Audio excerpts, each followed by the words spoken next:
الحمد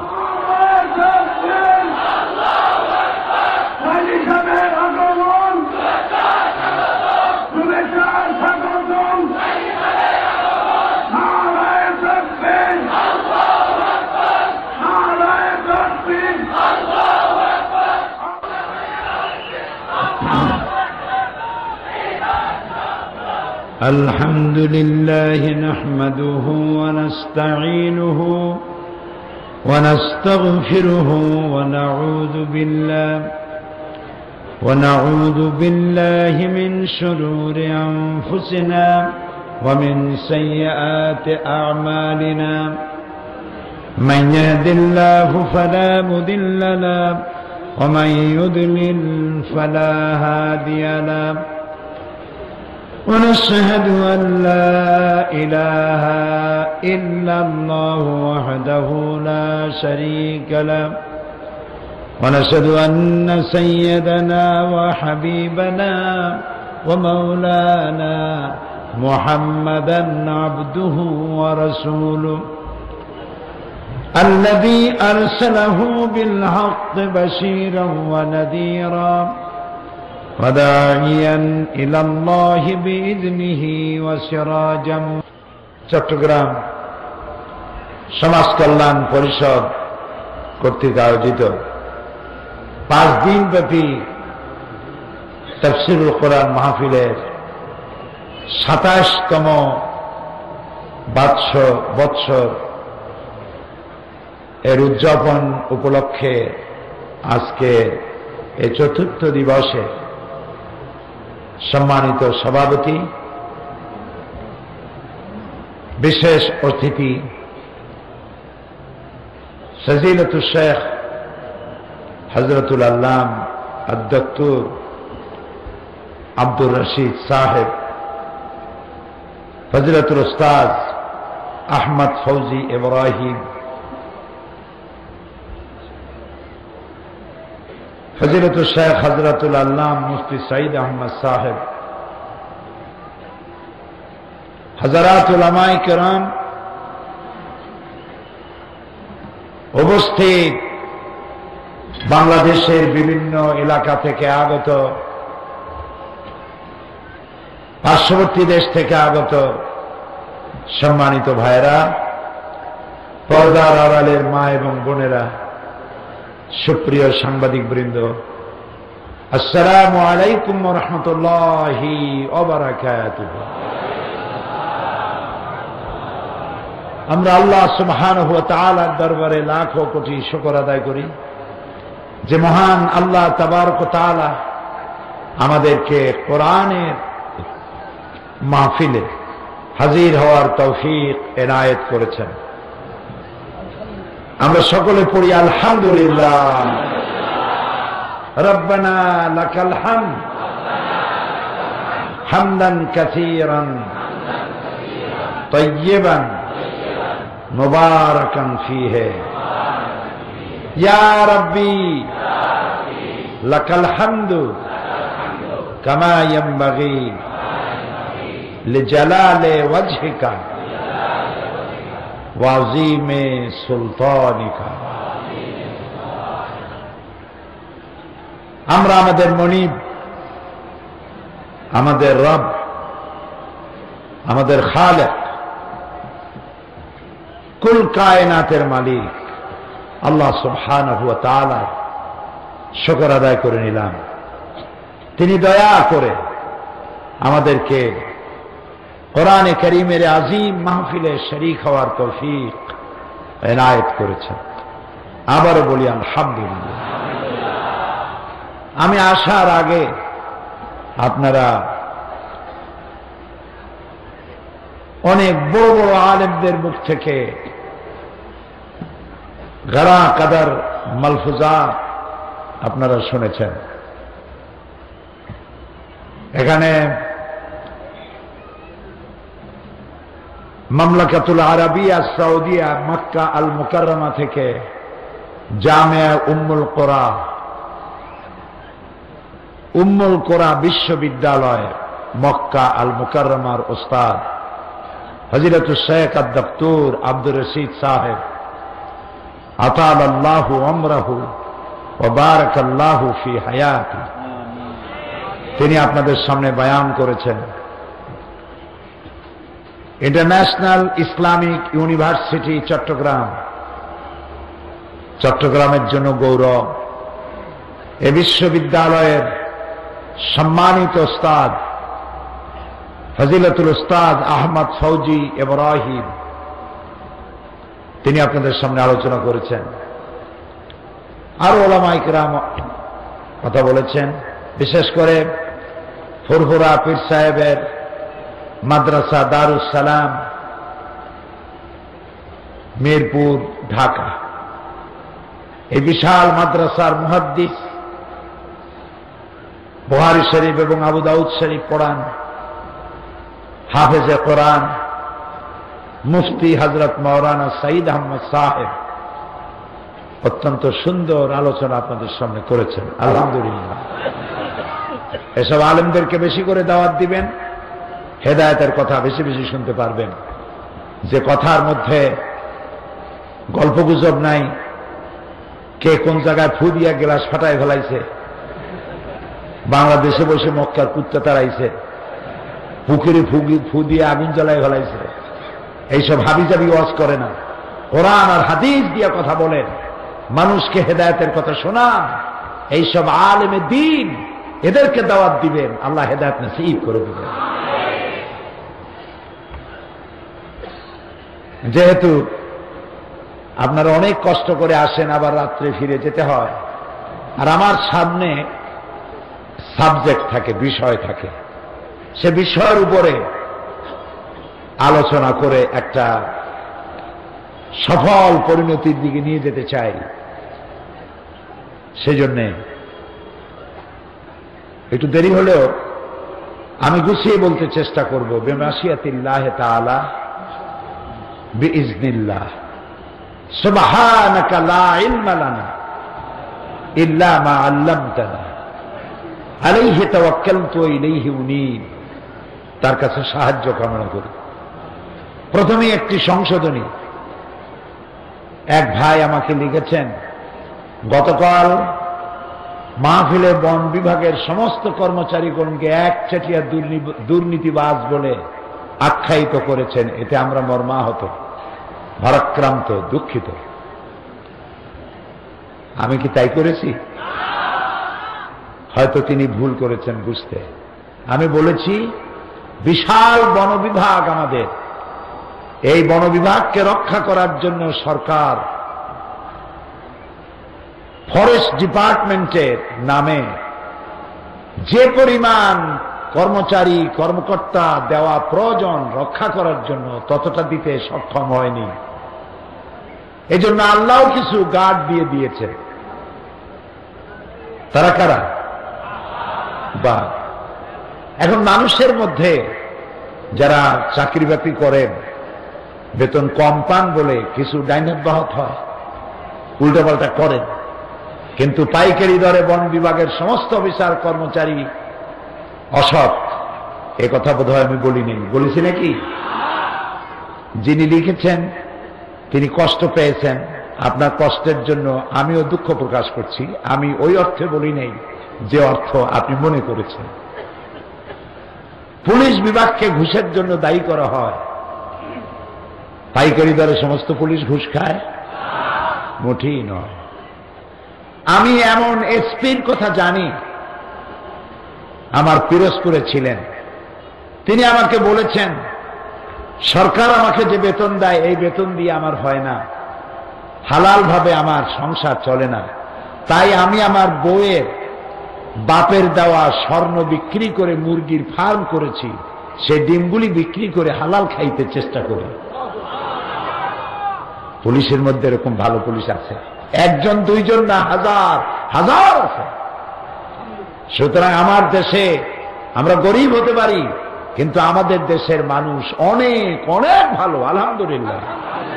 কি বন বিভাগ, কি পুলিশ বিভাগ, কি র্যাব, কি আর্মি, কি বিডিআর, প্রত্যেকটি সেকশনে আমাদের অনেক ভালো ভালো মানুষ আছে, আলহামদুলিল্লাহ। এই ভালো মানুষগুলো আছে বলেই তো দেশ চলতেছে, নইলে তো পানির বৃষ্টি না, বাংলাদেশে পাথরের বৃষ্টি হওয়া দরকার ছিল। ভালো মানুষ আছে, কাজে তিনি ভুল বলছেন। আপনি দুঃখে পাওয়ার জন্য আমি নিজেও দুঃখিত। আশা করি কথা ভালোভাবে বুঝতে চেষ্টা করবেন, তাহলে ভুল বুঝবেন না। প্রিয় ভাই সব, কোন ভূমিকা ছাড়াই শুরু করা যাক। আলোচনা শুরু করেছিলাম সূরা আলে ইমরান, একটা আয়াতের একটি অংশ, পুরাটা না, সে অংশটুকুন আমি হারিয়ে গেছি, কোনো কেনারায় নিতে পারি নাই, পারবো না। সারা পৃথিবীর মানুষ যদি চেষ্টা করে পারবে না। আটলান্টিক মহাসাগর, প্রশান্ত মহাসাগর, চায়ের চামচ দিয়া কত পানি আছে এটা মাপা যেমন অসম্ভব, কোরআনে কারীমের পূর্ণ ব্যাখ্যা মানুষের সামনে তুলে ধরা এর থেকে অসম্ভব। এটি পুরাটা কিতাব, এর প্রত্যেকটি সূরা কিতাব, এর প্রত্যেকটি পারা কিতাব, এর প্রত্যেকটি আয়াত কিতাব, এর প্রত্যেকটি শব্দ কিতাব, এর প্রত্যেকটি অক্ষর এক একটা কিতাব। সুবহানাল্লাহ।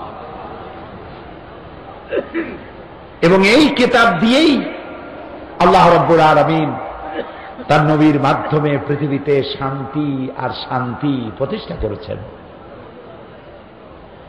আল্লাহ রাব্বুল আলামিন বলেন, আলিফ লাম রা কিতাবুন আনজালনাহু ইলাইকা লিতুখরিজান নাসা মিনাল যুলুমাতি ইলান নূর। আলিফ লাম রা কিতাবুন আনজালনাহু ইলাইকা, আমি আপনার উপর একখানা কিতাব অবতীর্ণ করেছি। এই কিতাব এই জন্য অবতীর্ণ করেছি যাতে করে আপনি মানব গোষ্ঠীকে অন্ধকারের ভেতর থেকে আলোর দিকে নিয়ে আসতে পারেন। এই জন্য কিতাব দিয়েছি। সুবহানাল্লাহ। নবী সক্ষম, সফল। নবী করিম সাল্লাল্লাহু আলাইহি ওয়াসাল্লামের মতো সফল নবী পৃথিবীতে আর আসে। যে আয়াত থেকে শুরু করেছিলাম সেটি আপনাদের সামনে আবার পেশ করি। আল্লাহ রাব্বুল আলামিন বলছেন, ইন্নাদ-দীনা ইনদাল্লাহিল ইসলাম ওয়া মা ইখতালাফাল্লাযীনা উতুল কিতাবা إلا من بعد ما جاءهم العلم بغيا بينهم ومن يكفر بآيات الله فإن الله سريع الحساب إن الدين عند الله الإسلام। আল্লাহর কাছে মনোনীত, একমাত্র মনোনীত, পছন্দনীয়, মানুষের জন্য গ্রহণযোগ্য যে জীবন ব্যবস্থা, সেই ব্যবস্থার নাম কি? আরো জোরে বলুন। এই ইসলাম মানুষকে দিয়েছে সব সমস্যার সমাধান। সাদা এবং কালো মানুষের ব্যবধান দূর করেছে, শ্রমিকের অধিকার দিয়েছে, শিশুর অধিকার দিয়েছে, মানবাধিকার দিয়েছে, সাম্প্রদায়িক সম্প্রীতি দিয়েছে। এই পৃথিবীর মানুষকে আল্লাহ তাআলা দুইটি শ্রেণীতে ভাগ করেছেন। কয়টি শ্রেণী? একটি শ্রেণীর নাম হল পুরুষ, নর, আরেকটি শ্রেণীর নাম নারী। এই দুইটি শ্রেণীর মধ্যে বিভাজন সৃষ্টি করার জন্য আবহমান কাল থেকে শয়তানের প্রচেষ্টা ছিল এবং মানুষেরা চেষ্টা করেছে শ্রেণী সংগ্রাম না হয়ে এক করার জন্য, কিন্তু কেউ পারেনি। পৃথিবীর কোন মতাদর্শ দিয়ে এক বানাতে পারে নাই। নারী এবং পুরুষের মধ্যে সম অধিকার সৃষ্টি করেছেন কেবলমাত্র আল্লাহ তাআলা। কে করেছেন? কে করেছেন? আল্লাহ তাআলা। এই যে কোরআন, কি নাম? কোরআন। এই কোরআন শরীফের ভিতরে আল্লাহ তাআলা মানুষের কথা বলেছেন।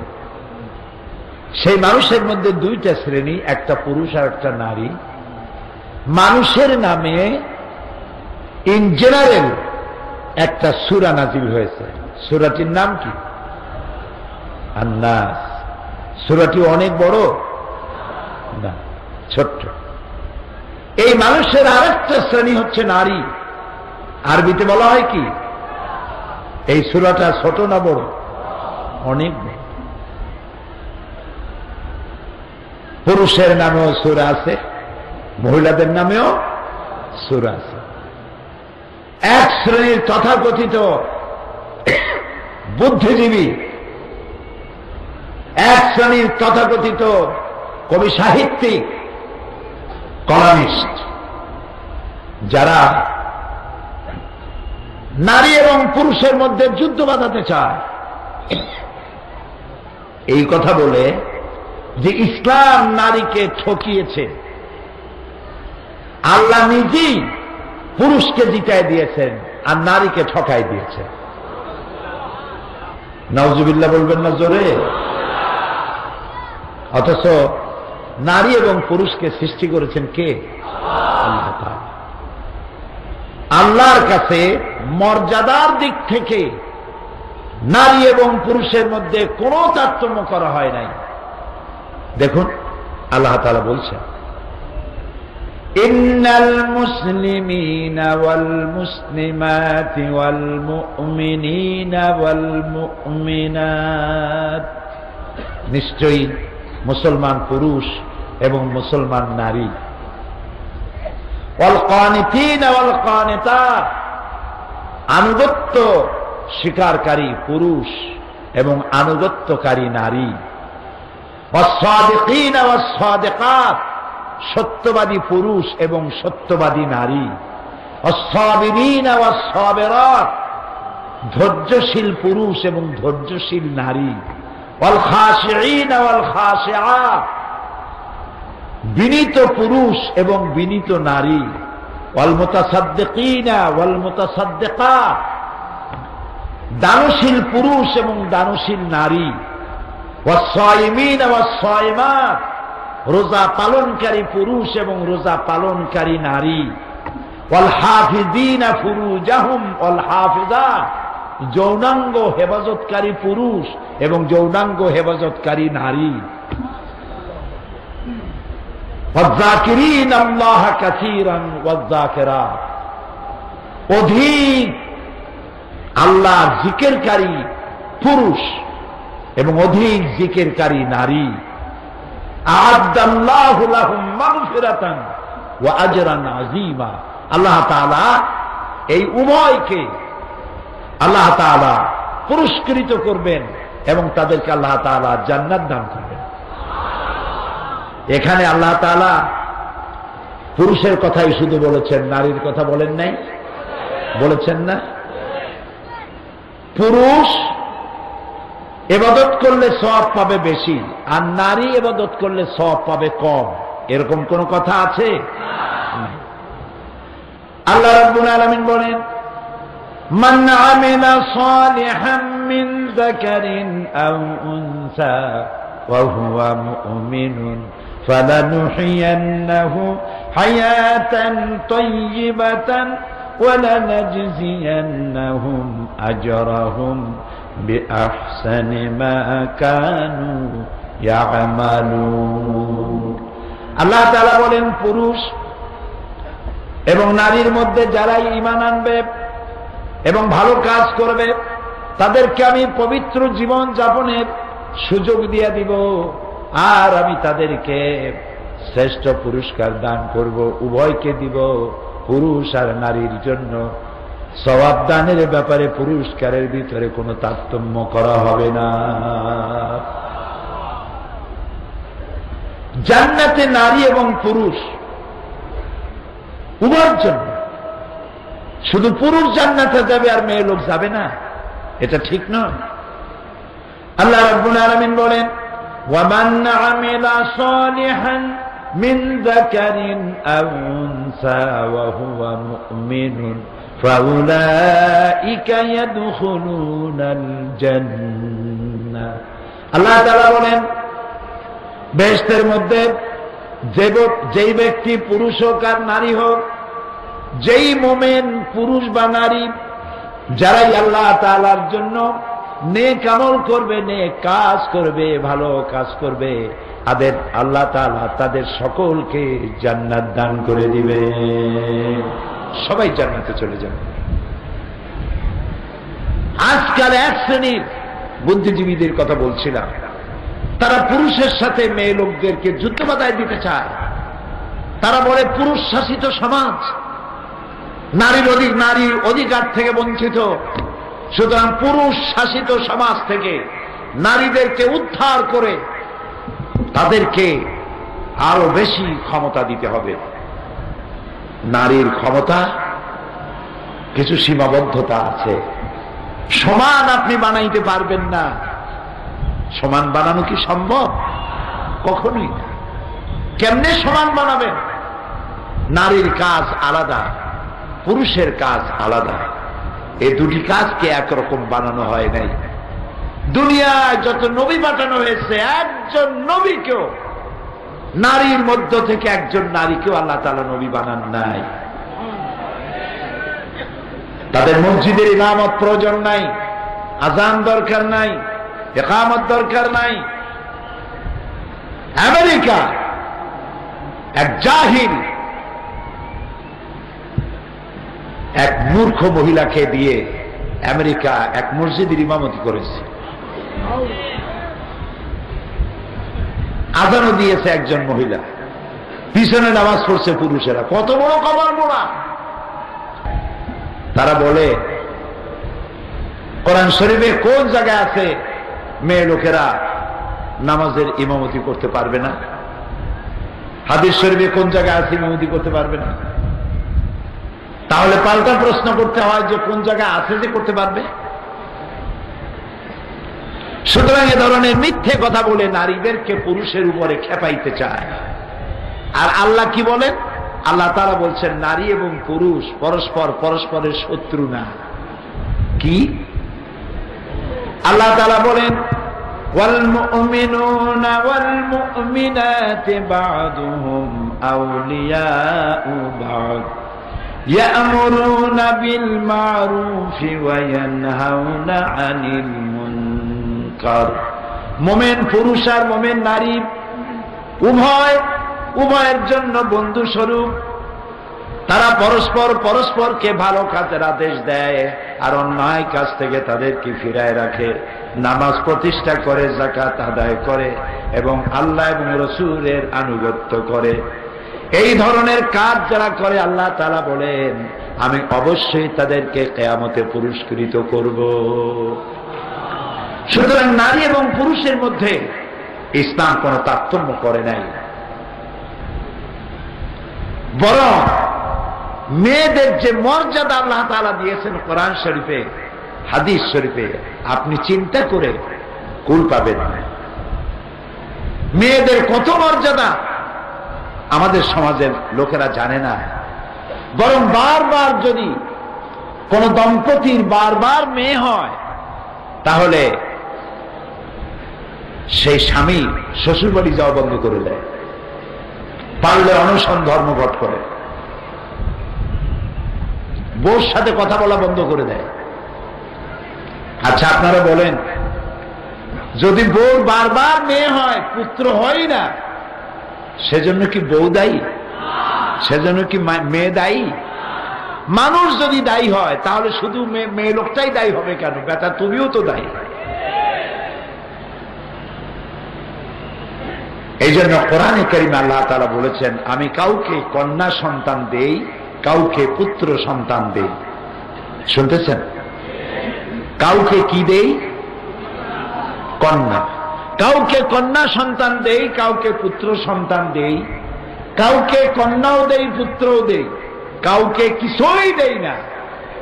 মালিককে আল্লামা ইবনে কাসির রাহমাতুল্লাহ আলাইহি তার তাফসীর ইবনে কাসিরে তিনি লিখেছেন, যেহেতু কোরআনে কারিমে আল্লাহ রাব্বুল আলামিন শুরু করেছেন আমি কাউকে কন্যা দেই, কাউকে পুত্র দেই, যেহেতু আল্লাহ কন্যা দিয়ে শুরু করেছেন, তাই যেই দম্পতির সর্বপ্রথম কন্যা সন্তান হয় সেই দম্পতি বেশি বরকতপূর্ণ। সুবহানাল্লাহ, আলহামদুলিল্লাহ। কারো যদি মেয়ে হয় ঘরে, আল্লাহ রাব্বুল আলামিনের হাবিব বলছেন, মান আলা জারিয়াতাইনি হাত্তা তাবলুগা জা ইয়াউমাল কিয়ামাতি আনা ওয়া হুয়া কাহাতাইনি ওয়া দাম্মা আসাবিআহু, রাওয়াহু মুসলিম। নবী করিম সাল্লাল্লাহু আলাইহি সাল্লাম বলেছেন, যদি কেউ 2 কন্যার পিতা হয় অথবা 3 কন্যার পিতা হয়, এই 2টি কন্যাকে যদি যত্ন করে, এই 3টি কন্যাকে যদি যত্ন করে, আদব শিখায়, দিন শিখায়, ঈমান শিখায়, তাহলে কিয়ামতের দিন ওই 2 কন্যা 3 কন্যার পিতা আর আমি মুহাম্মদ সাল্লাল্লাহু আলাইহি ওয়াসাল্লাম জান্নাতের ভেতরে পাশাপাশি অবস্থান করব। আমাদের দেশে ছেলের যত্ন বেশি না মেয়ের যত্ন বেশি? হ্যাঁ, ছেলের যত্ন বেশি। ছেলে যদি হয় কোলে নেয়, ঘাড়ে নেয়, মাথায় নেয়। ছেলেটাকে যত্ন করে বেশি, মেয়েটাকে যত্ন করে না। নবী করিম সাল্লাল্লাহু আলাইহি ওয়াসাল্লাম বসে আছেন দরবারে নববী, সাহাবায়ে কেরাম বসা। একটা ছোট্ট ছেলে হামাগুড়ি দিতে দিতে আসছে। যার ছেলে, সে ছেলেটাকে তুলে নিয়ে গালে চুমা দিয়া কোলের উপরে বসাইল। এরপরে ছোট একটা মেয়ে আসলো, মেয়েটিকে হাত দিয়া ধরিয়া এক পাশে বসাই দিল। রাহমাতুল্লিল আলামিনের চোখ এড়ালো না। প্রশ্ন করলেন, ওই লোকটিকে, ছেলেটি কার? তিনি বললেন আমার। মেয়েটি কার? তিনি বললেন আমার। রাসূলুল্লাহ বললেন, তোমার কি উচিত ছিল না তোমার 2টি সন্তানের সাথে সমান ব্যবহার করা? মেয়েটারে কোলে উঠাইয়া চুমা দিলা, ছেলেটারে কোলে উঠাইয়া চুমা দিয়া কোলে উঠায় বসালে, আর মেয়েটাকে হাত দা ধরে দূরে বসাইলা। এই তারতম্য করা তোমার জন্য ঠিক হয় না। নবী করিম সাল্লাল্লাহু আলাইহি ওয়াসাল্লাম তিনি বলেছেন, যদি কোনো ঘরের মধ্যে একটি কন্যা সন্তান প্রসব করে মা, আল্লাহর নবী বলেন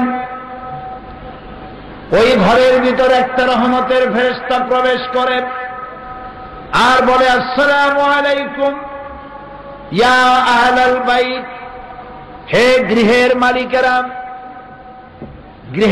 গৃহবাসীরা, তোমাদের উপরে আল্লাহর রহমত বর্ষিত হোক। এরপরে নবজাতক কন্যাটির পাশে গিয়ে কন্যার মাথার উপরে নূরের তৈরি হাত বুলায় ফেরেশতা আর বলতে থাকে, এই মেয়েটিকে যে যত্ন করবে, যে আদর করবে, দিন শিখাবে, ঈমান শিখাবে, আর বয়স হলে পরে সৎপাত্রস্থ করবে, সাহায্য করবে, কিয়ামত পর্যন্ত আল্লাহ রাব্বুল আলামিন ওই লোকটির প্রতি তার সাহায্য অব্যাহত রাখবে। এইরকম একটি হাদিস পুত্র সন্তানের জন্য নাই, আছে কন্যা সন্তানের জন্য। মেয়েদেরকে গালি দেওয়া হয়। নবী করিম সাল্লাল্লাহু আলাইহি ওয়াসাল্লাম বলেছেন, লা তুকরিহুল বানাত ফাইন্নী আবুল বানাত। মেয়েদেরকে গালি দিও না, তিরস্কার করো না, মেয়েদেরকে খারাপ জেনো না, কারণ আমি মুহাম্মদ সাল্লাল্লাহু আলাইহি ওয়াসাল্লাম মেয়েদের পিতা। রাসূলুল্লাহ বলেছেন, যখন বাইরে যাবে, বিদেশে যাবে, বাজারে যাবে, কিছু না কিছু উপহার সামগ্রী কিনে আনবে, আর এনে সর্বপ্রথম দেবে মেয়েদেরকে, তারপরে দেবা ছেলেদেরকে। এইটা আপনাদের বিপক্ষে গেছে নাকি? সুবহানাল্লাহ বলবেন না? নারীর সম্মান কে দিল? ইসলাম। কে দিয়েছে? আজ পাশ্চাত্য ওয়েস্টার্ন সিভিলাইজেশন, পাশ্চাত্য সভ্যতার দাবিদার যারা, তারা আমাদেরকে ভদ্রতা শিখায়, গণতন্ত্র শিখায়। তোমরা কি নারীর সম্মান দিতে পেরেছ? তোমরা তো সেদিন দিয়েছ নারীদের ভোটাধিকার, সেদিন দিয়েছ নারীর কেনা বেচার এখতিয়ার। আর আজ থেকে ১৫০০ বছর পূর্বে রাসূলুল্লাহ নারীর মর্যাদা দিয়ে গিয়েছে। আল্লাহর নবী হয়ে মেয়ে লোকের নিজের স্ত্রীর পরামর্শ গ্রহণ করেছেন। সুবহানাল্লাহ বলো। সুলহ হুদাইবিয়া, হুদাইবিয়ার সন্ধি মুসলমানদের জন্য এক মারাত্মক হৃদয় বিদারক ঘটনা ছিল। ওমরা করতে এসেছেন, ওমরা করতে দেওয়া হলো না। সন্ধিপত্র লেখা হচ্ছে, নবী করিম সাল্লাল্লাহু আলাইহি সাল্লামের পক্ষ থেকে মিন মুহাম্মদুর রাসূলুল্লাহ সাল্লাল্লাহু আলাইহি সাল্লাম ওয়া বাইনা কুরাইশ। কাফেরদের নেতারা বলল, মুহাম্মদ বলেন না সাল্লাল্লাহু আলাইহি ওয়াসাল্লাম, একটি মুহূর্ত যেন আপনাদের জন্য এমন না যায় যে আমার রাসূলের নাম শুনবেন আর দরুদ শরীফ পড়বেন না। এমনটি হবে? আল্লাহর নবী বলেছেন, আমার প্রতি একবার যদি কেউ দরুদ পড়ে, আল্লাহ রাব্বুল আলামিন তার আমল নামায় 10টা রহমত লিখে দিবেন। কাফেরদের নেতা বলল, মুহাম্মদ যদি তার নামের সামনে রাসূলুল্লাহ লেখাই হয়, তাহলে তো সন্ধির কোনো প্রয়োজন নাই, আমরা তো রাসূলুল্লাহ মানি না। নাউযুবিল্লাহ, এই সন্ধি হবে না। রাসূলুল্লাহ বললেন, হযরত আলী রাদিয়াল্লাহু তাআলা আনহুকে বললেন, আলী, আমার নামের সামনে যেখানে রাসূলুল্লাহ লেখা আছে এটা কেটে দাও। হযরত আলী বলেন, ইয়া রাসূলুল্লাহ, সারা জীবন আপনার হুকুম পালন করেছি, আনুগত্য করেছি, মৃত্যু পর্যন্ত আনুগত্য করি যাব, কিন্তু আজকের আপনার এই হুকুম মানা আমার পক্ষে সম্ভব হবে না। আমি মুহাম্মদ নামের সামনে থেকে রাসূলুল্লাহ কাটা আমার পক্ষে সম্ভব নয়। রাসূলুল্লাহ বললেন, আমাকে দেখাও কোন জায়গায় লিখেছো, আমি কেটে দেই। কেটে দিলেন, সন্ধিশ হয়ে গেল। নবী করিম সাল্লাল্লাহু আলাইহি ওয়াসাল্লাম এখন মদিনায় ফিরে যাবেন, ওমরা করতে পারবেন না। সাহাবায়ে কেরাম কাঁদতেছেন। নবী করিম সাল্লাল্লাহু আলাইহি ওয়াসাল্লাম বললেন, তোমরা সবাই কোরবানি করো, সাথে যে কোরবানির জন্তু আছে এগুলিকে জবাহ করো, মাথার চুল কামাও এবং ইহরাম খুলে ফেলো। একজন সাহাবী রাসূলুল্লাহর হুকুম মানলেন না, সব বসে আছে। নবী করিম সাল্লাল্লাহু আলাইহি ওয়াসাল্লামের নবুয়তের জীবনে এরকম সংকট, আভ্যন্তরীণ সংকট আর কখনো হয় না। রাসূলুল্লাহ ঘরের মধ্যে তাঁবুতে প্রবেশ করলেন, মুখ মলিন। নবী করিম সাল্লাল্লাহু আলাইহি ওয়াসাল্লামের স্ত্রী হযরত উম্মে সালমা রাদিয়াল্লাহু তাআলা আনহা, তিনি বললেন, ইয়া রাসূলুল্লাহ, আপনার মুখ মলিন কেন? অসন্তুষ্ট হয়ে বসে আছেন কেন? রাসূলুল্লাহ বললেন, আমার জীবনে, নবুয়তের জীবনে এমন অবস্থা কখনো হয় নাই। আমার সাহাবীরা আমার হুকুম পালন করছে না। হযরত উম্মে সালমা রাদিয়াল্লাহু তাআলা আনহা বললেন, ইয়া রাসূলুল্লাহ, সাহাবীদের বর্তমান অবস্থার উপরে আপনি অসন্তুষ্ট হবেন না। তাদের কলিজা, এই সন্ধিতে তাদের কলিজা চুর চুর হয়ে গিয়েছে। আপনি নিজে সর্বপ্রথম জবাহ করেন, নিজের মাথার চুল কামান, এহরাম খোলেন, সাহাবীরা আপনাকে অনুসরণ করবেন। নবী করিম সাল্লাল্লাহু আলাইহি ওয়াসাল্লাম স্ত্রীর পরামর্শ নিলেন, জবাহ করলেন, চুল কামালেন, এহরাম খুললেন, সাহাবীরা সবাই রাসূলের অনুসরণ করলেন। সাহাবীরা মুখ মলিন করে মদিনার দিকে যাচ্ছেন। সকলের কাছে চিন্তা, আমরা বড় পরাজয় বরণ করে গেলাম। আল্লাহ রাব্বুল আলামিন সাহাবীদের মন কষ্ট আল্লাহর চাইতে কে বুঝবেন? সূরা ফাতাহ নাজিল হয়ে গেল, ইন্না ফাতাহনা লাকা ফাতাহাম মুবিনা। এটা কোন সন্ধি, পরাজয়ের সন্ধি নয়, এটা সুস্পষ্ট বিজয়। অপেক্ষা করো, ইসলামের রাজ তোরণ খুলে দেওয়া হবে। নারীর মর্যাদা আল্লাহ দিয়েছেন, ইসলাম দিয়েছে, নবী দিয়েছেন, পাশ্চাত্য দিতে পারে নাই। পাশ্চাত্য নারীকে ভোগ করার জন্য হাজারো ব্যবস্থা করেছে, মর্যাদা দিতে পাশ্চাত্য পারে নাই।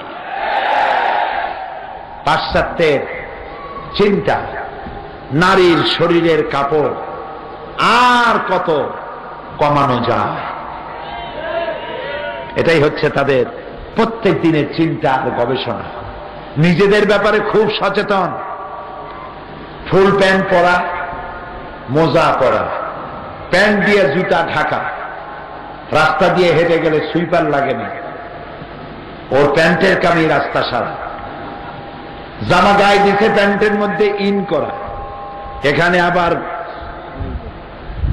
কি কাফন না কি কয় কফি লাগানো, গলায় আবার টাইট করে বাঁধা, কোন আলো যেন শরীরের কোন জায়গায় দিয়ে ঢুকতে না পারে, শরীর যেন কেউ না দেখে। আর যার শরীর ঢাকতে বলা হলো, সেই নারীর শরীরের কাপড় ইঞ্চি ইঞ্চি করে কমাতে কমাতে কোথায় নিয়ে গেছে। আমার মনে হয় শয়তান লজ্জায় কাঁদতেছে আর চিন্তা করতেছে যে আমি শয়তান হইয়া লাভ হইল। প্রিয় ভাই সব, আল্লাহ রাব্বুল আলামিন নারীকে মর্যাদা দিলেন, কন্যা হিসেবে মর্যাদা দিয়ে দিলেন, মর্যাদা দিলেন। এই মেয়ে বড় হলো, যৌবন পেল, বিবাহের জন্য তাকে ইখতিয়ার দেওয়া হলো। জবরদস্তি করে বিয়ে দিতে পারবেন না, মেয়ের মত লাগবে। মেয়েকে জিজ্ঞেস করতে হবে। আপনি পিতা, আপনি মাতা, ঠিক আছে, কিন্তু জোর করে তার মতের বাইরে আপনি বিবাহ দিতে পারবেন না। আবার মেয়েরও উচিত নয়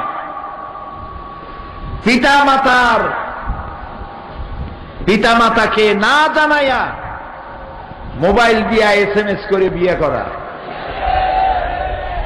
এতেও কপাল পড়বে, এটাও কপাল পড়বে। তোমার বয়স কম, যার সাথে তোমার প্রেম হয়েছে, তোমার পিতামাতার মর্যাদার জুতার কাছেও সে হয়তো দাঁড়াইতে পারে না। তুমি বড় লোকের মেয়ে, তোমাকে বিয়ে করলে তোমার বাড়িটা দখল করতে পারবে, এই জন্য ভালোবাসার ঘড়িটা করে তোমাকে ফাঁদে ফেলে। তোমার বয়স ওই রকম হয় নাই যে তুমি এই ফাঁদ বুঝতে পারবে, সেই জন্য মা বাপ এড়িয়ে, মুরব্বী এড়িয়ে, কোর্ট ম্যারেজ যারা করেছে, লাভ ম্যারেজ যারাই করেছে, নুকসান হয়েছে। লাভ হয় নাই, নুকসান হয়েছে অধিকাংশ ক্ষেত্রে।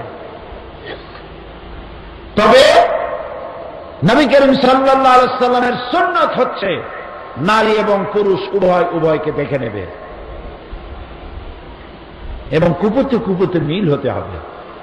নারী উচ্চ শিক্ষিতা আর ছেলে মেট্রিক পাস করতে 7 বছর বাকি, ফার্স্ট ডিভিশনে ফেল করছে 3 বার। বড় লোকের ছেলে, গলায় সোনার চেন, দেখতে আলকাত্তার মতো, কিন্তু মেয়ে চাই পূর্ণিমার চাঁদের মতো। এটা কি মিশবে? মিশবে না। মেয়েরাও আজকে কম যায় না। আগে তো মেয়ে দেখতে যাওয়া হতো, বলতো দাঁড়াও, মেয়ে দাঁড়াইতো, দাঁত বের করে, দাঁত বের করত, মাথার চুল কত, চুল ফালাও, হাঁটো, হাঁটত। আপনি কি গরু কিনতে গেছেন? এটা তো মানুষ। নাম কি? না না না, জিজ্ঞেস করতেছে মেয়েকে নাম কি? আধুনিক নাম। কয় যে আমার নাম অক্সিজেন বেগম। সুন্দর নাম, এটাই তো চাই। কোরআন শরীফ পড়তে জানি কিনা তা জিজ্ঞেস করে না। রবীন্দ্রনাথের প্যান প্যানানি সুর জানো কিনা, সারে গামা, পাদানিসা, বাবা খালু, মামা নানা, এগুলো জানো কিনা? কপাল করে কি বুড়া বেটাকে জিজ্ঞেস কর কোরআন পড়তে জানো কিনা। জিজ্ঞেস করুন, মা তোমার নাম কি? মেয়েরা আজকাল জমানা উল্টে গেছে, জমানা উল্টে গেছে। পুরুষ পক্ষের থেকে জিজ্ঞাসাবাদ করার পরে এবার কন্যা নিজেই প্রশ্ন করে, তোমাদের মধ্যে কে বিয়ে করবে আমারে? তো বললো যে মিস্টার বল্টু মিয়া। আচ্ছা, স্ট্যান্ড আপ, দাঁড়াও, হাঁটো, দাঁত বের করে।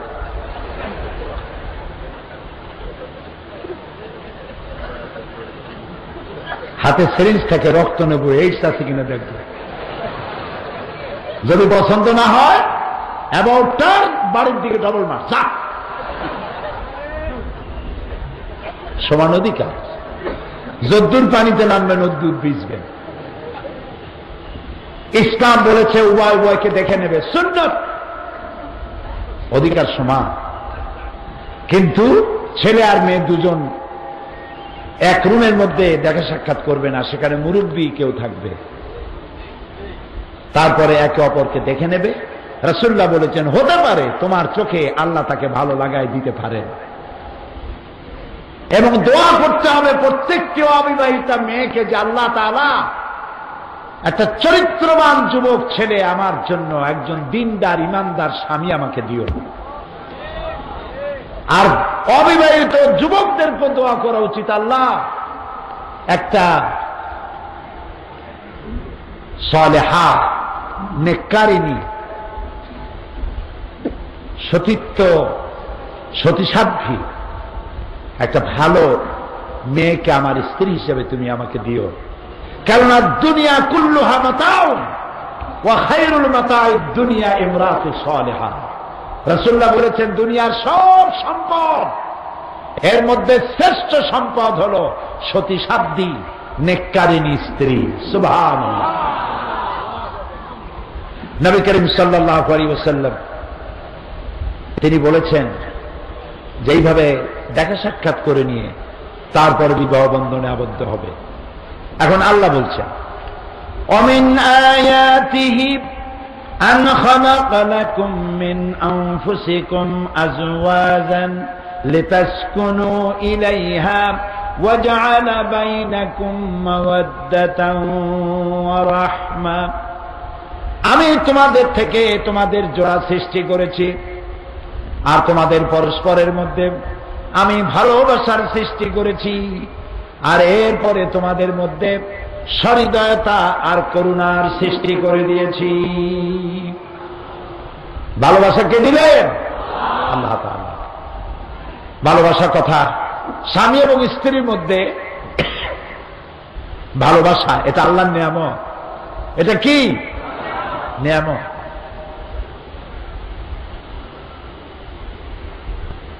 ছেলে হলো সিলেটের, মেয়ে হলো চট্টগ্রামের। চট্টগ্রামের ছেলে শুটকি দারুণ পছন্দ করে, সিলেট বা ঢাকার মেয়ে শুটকির গন্ধ শুনলে দরজা দরজা বন্ধ করে দিয়ে থাকে। একজনের মেজাজের সাথে আর একজনের মেজাজের মিল নাই, রুচির মিল নাই। একজনের পরিবারের সাথে আর এক পরিবারের চালচলনের মিল নাই, এতে তো প্রত্যেক মুহূর্তে মারামারি হওয়ার কথা। আল্লাহ তাআলা বলেন আমি ভালোবাসা সৃষ্টি করে দিয়েছি, সুবহানাল্লাহ। একজন আর একজনের জন্য জীবন দিয়ে দিতে পারে, সুবহানাল্লাহ। আর যখন বার্ধক্যে পৌঁছে গেল তখন সেই ভালোবাসা আমি সহৃদয়তা এবং করুণার সৃষ্টি করে দিলাম বুড়া বুড়ির মধ্যে, সুবহানাল্লাহ। আল্লাহ রাব্বুল আলামিন বলেন তোমাদের মধ্যে তোমাদের অবস্থাটা হলো হুন্না লিবাসুন লাকুম ওয়া আনতুম লিবাসুন লাহুন্না, তোমরা পরস্পর পরস্পরের জন্য পোশাক স্বরূপ, পরিচ্ছদ স্বরূপ, একজন আরেকজনের পোশাকের মতো। পোশাকের কাজ কি?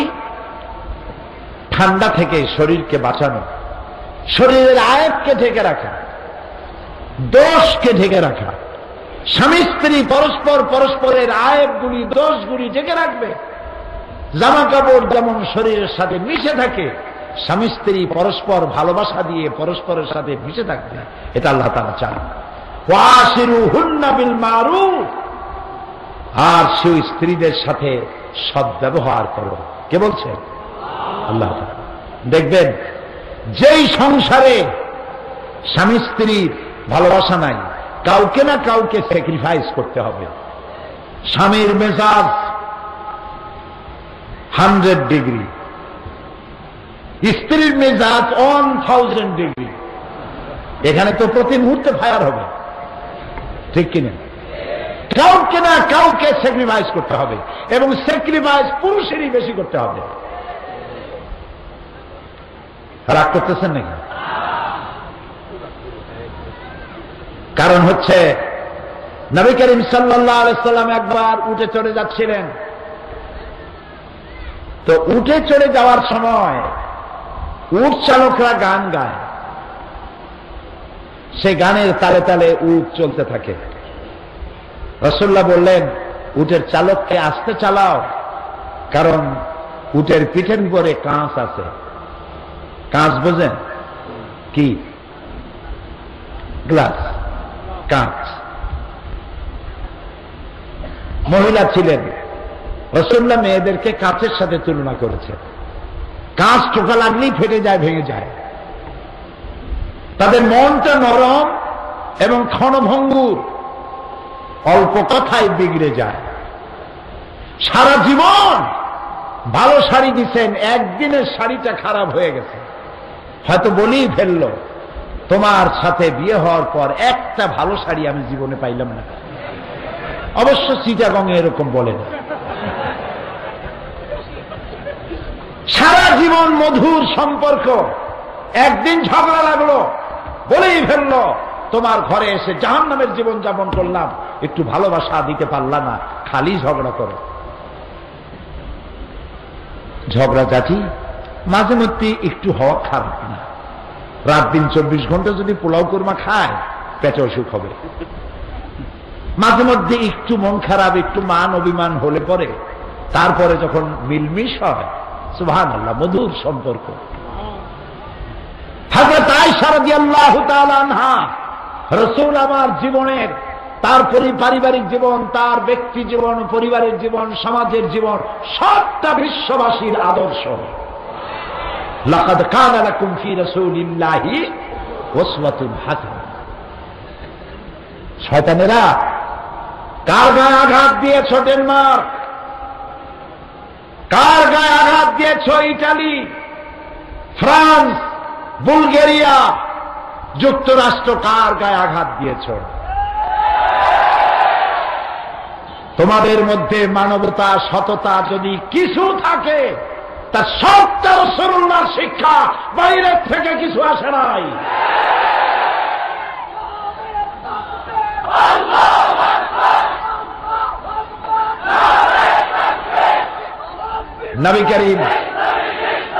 নবী করিম সাল্লাল্লাহু আলাইহি ওয়াসাল্লাম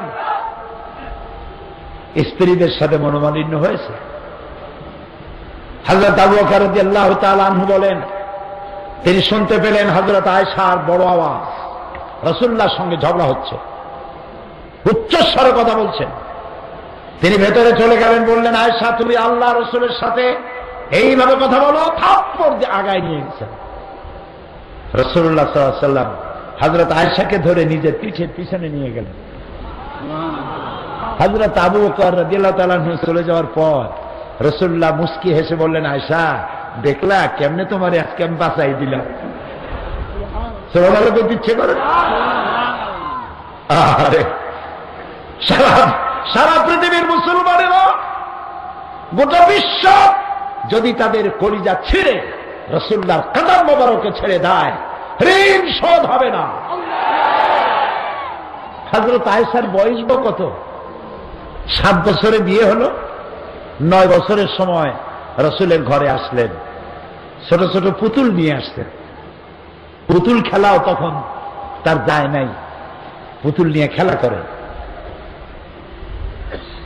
রাসূল তাকে কতটা ভালোবেসেছেন, যার কারণে সফরের হালতে মরুভূমির মধ্যে তাঁবু গাড়া, রাসূলুল্লাহ লটারি করেছেন, লটারিতে পড়লো অন্য এক স্ত্রীর তাঁবুতে তিনি আজ রাত কাটাবেন, আয়েশার তাঁবুতে নয়।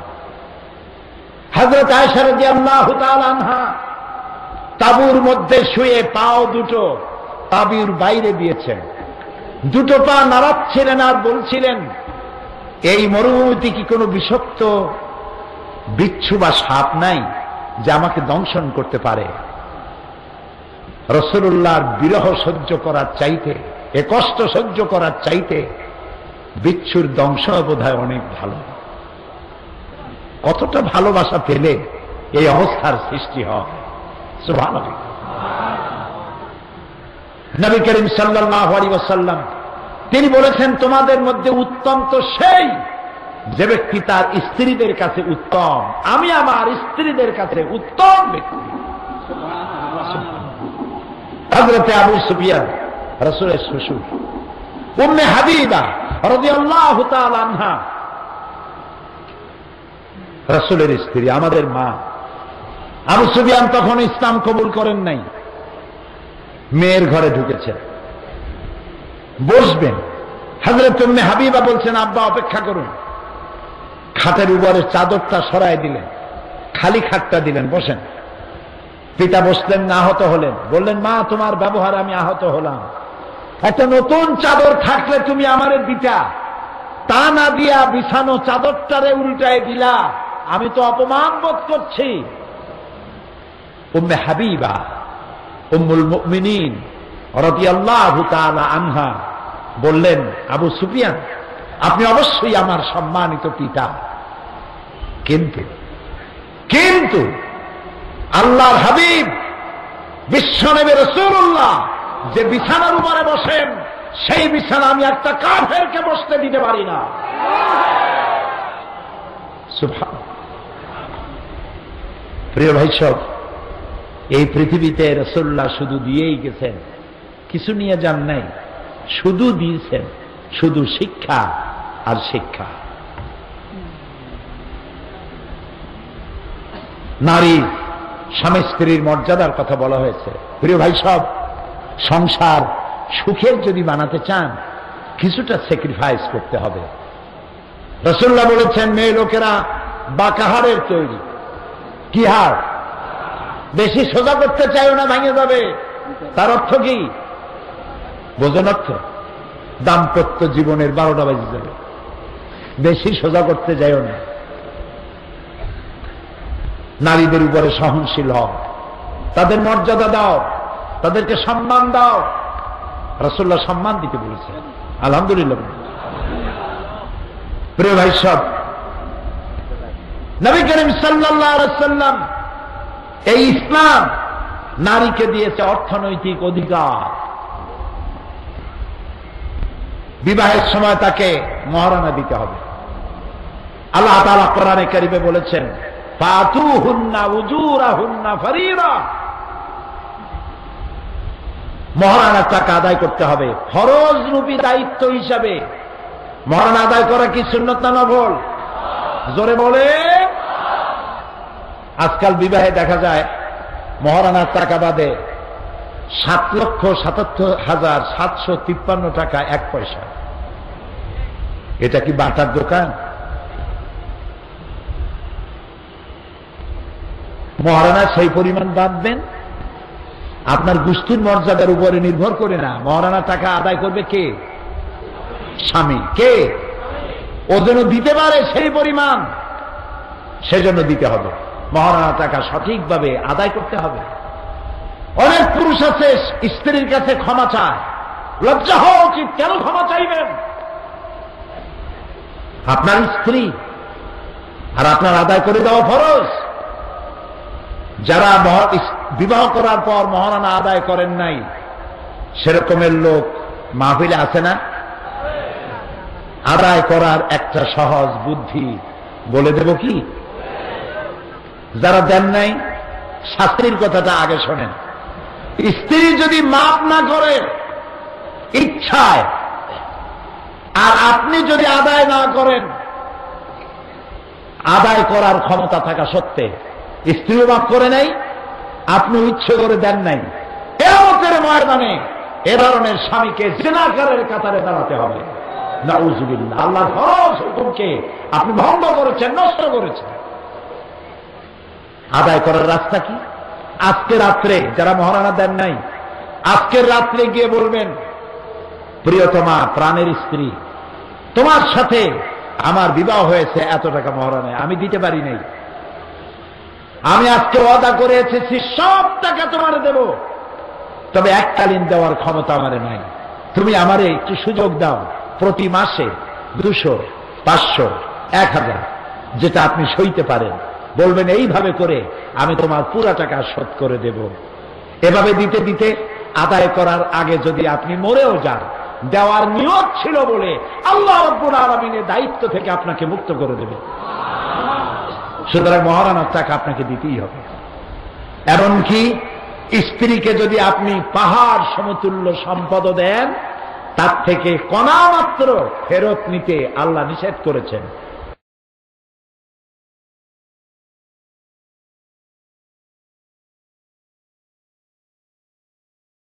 খুলশি আবাসিক এলাকা, এই গুলিস্তানের মতো ভালো ভালো, এই জায়গার বিশাল বিশাল বাড়ি দেখে বাইরে দাঁড়িয়ে আনন্দ আপনি চিন্তা করার কোনো কারণ নাই যে বাড়ির ভিতরে খুব শান্তি আছে। চিন্তা করার কারণ নাই। আপনি তো ভিতরের অবস্থা জানেন না। আমি কিন্তু পাইকারি দরে কথা বলি না, বন বিভাগের মতো রাগ করবেন না। ভালো আছে, মন্দ আছে। কোন কোন বাড়ি এমন আছে শত সহস্র কোটি টাকার মালিক, কিন্তু ইনকাম করেছে হারাম।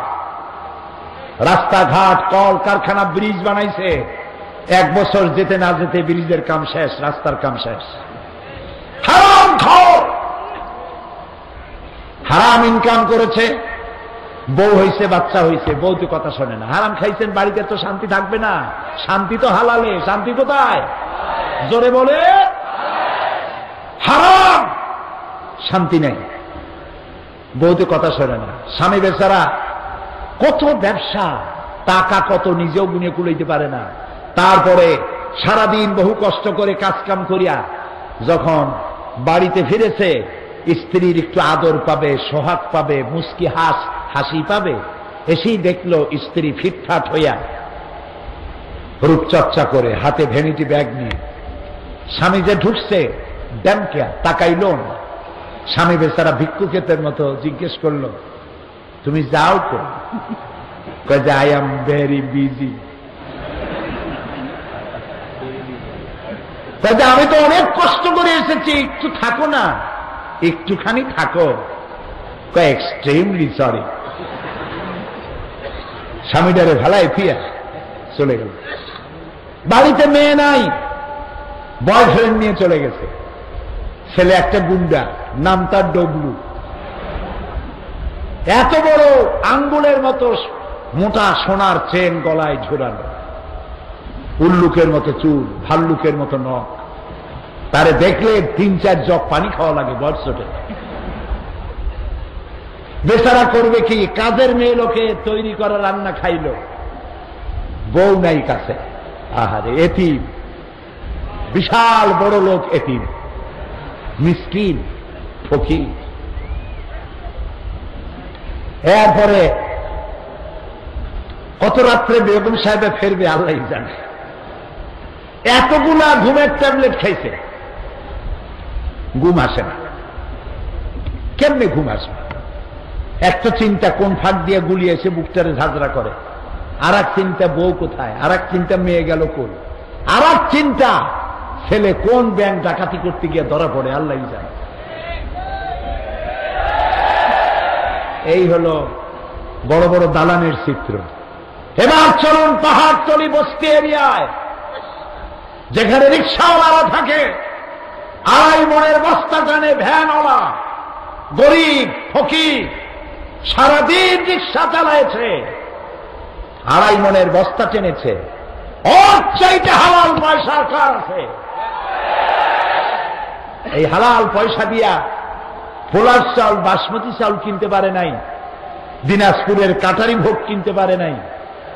মোটা মোটা চাউল, গন্ধ আসে। খেসারির ডাল আছে না চট্টগ্রামে? এ দিয়ে কোন রকম করে একটু ভাত আর ডাল আর কচু শাক রান্না করেছে বউ।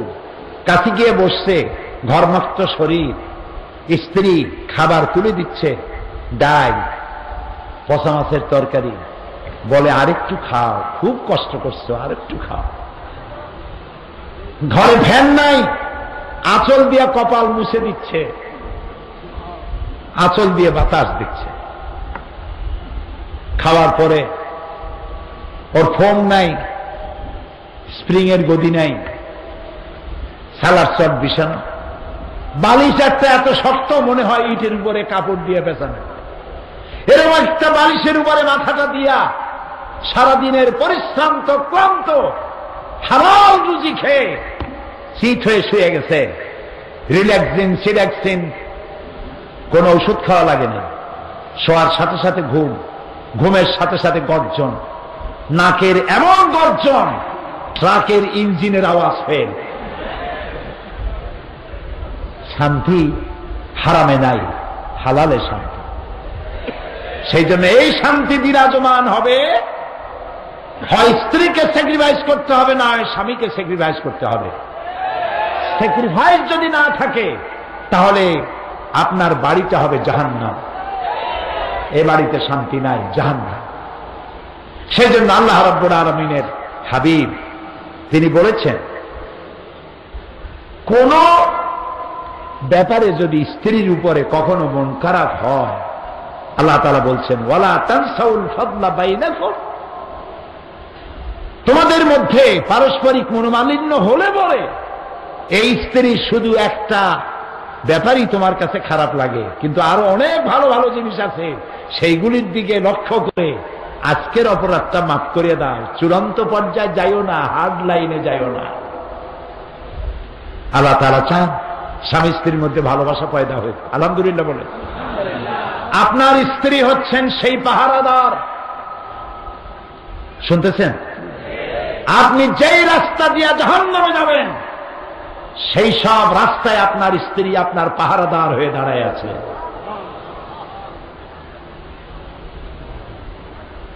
এই দিক থেকে নারী এবং পুরুষের অধিকার সমান, কিন্তু মর্যাদার দিক থেকে স্বামীর মর্যাদা বেশি। সুবহানাল্লাহ। মা বোনেরা ভালো করে শুনুন, তিরমিজি শরীফের হাদিস। আল্লাহর নবী বলেন, হাদিসে এসেছে নবীজি একদিন দুর্গম পাহাড়িয়া এলাকা দিয়া যেতেছিলেন। এক পাহাড়িয়া উট এসে নবীজির কদম মোবারকে সেজদা দিল, চুমা খাইল। সাহাবীরা বললেন, ইয়া রাসূলুল্লাহ, উটের কি সৌভাগ্য, নবীজির কদম মোবারকে সেজদা দিল, চুমা দিল। আপনি যদি আমাদের অনুমতি দিতেন তাহলে আমরা আপনার কদমের উপরে চুমা দিয়া জীবনটারে ধন্য করতাম। নবীজি বললেন, আমি যদি মানুষকে আল্লাহ ছাড়া কারো সামনে সেজদা দিতে বলতাম তাহলে আমি অবশ্যই সমস্ত মেয়ে লোকদেরকে বলতাম সমস্ত স্ত্রীদেরকে বলতাম তারা যেন তার স্বামীকে সেজদা দেয়। স্বামীর মর্যাদা এখানে বেশি, আর অধিকার সমান, কিন্তু মর্যাদার দিক থেকে স্বামীর মর্যাদা বেশি। ওই সমস্ত মহিলারা নির্বোধ, যেসব মহিলারা স্বামীকে নিজেকে স্বামীর সমকক্ষ মনে করেন। স্বামীর মর্যাদা দিতে হবে, অধিকারটা সমান। এরপরে স্ত্রী কিছুদিন পর মা হয়ে গেল। সুবহানাল্লাহ কয়, কি হয়ে গেল? মা। মর্যাদা তখন কমলো না আরো বাড়লো? কদ্দুর বাড়লো? বুখারীর হাদিস, সালা রাজুলুন ইয়া রাসূলাল্লাহ মান আহাক্কুন নাস বিহুসনি সাহাবাতি ক্বালা উম্মুক। একজন সাহাবী জিজ্ঞেস করলেন, ইয়া রাসূলাল্লাহ, আমার কাছে উত্তম ব্যবহার কে পেতে পারে? নবীজি বললেন, তোমার মা। তারপরে কে? তোমার মা। তারপরে কে? তোমার মা। তারপরে কে? তোমার পিতা। তাহলে মায়ের মর্যাদা কয় গুণ বাড়লো? বলেন সবাই। 3 গুণ বৃদ্ধি পেল মায়ের মর্যাদা। এই যে কোরআন শরীফ, এটা কি?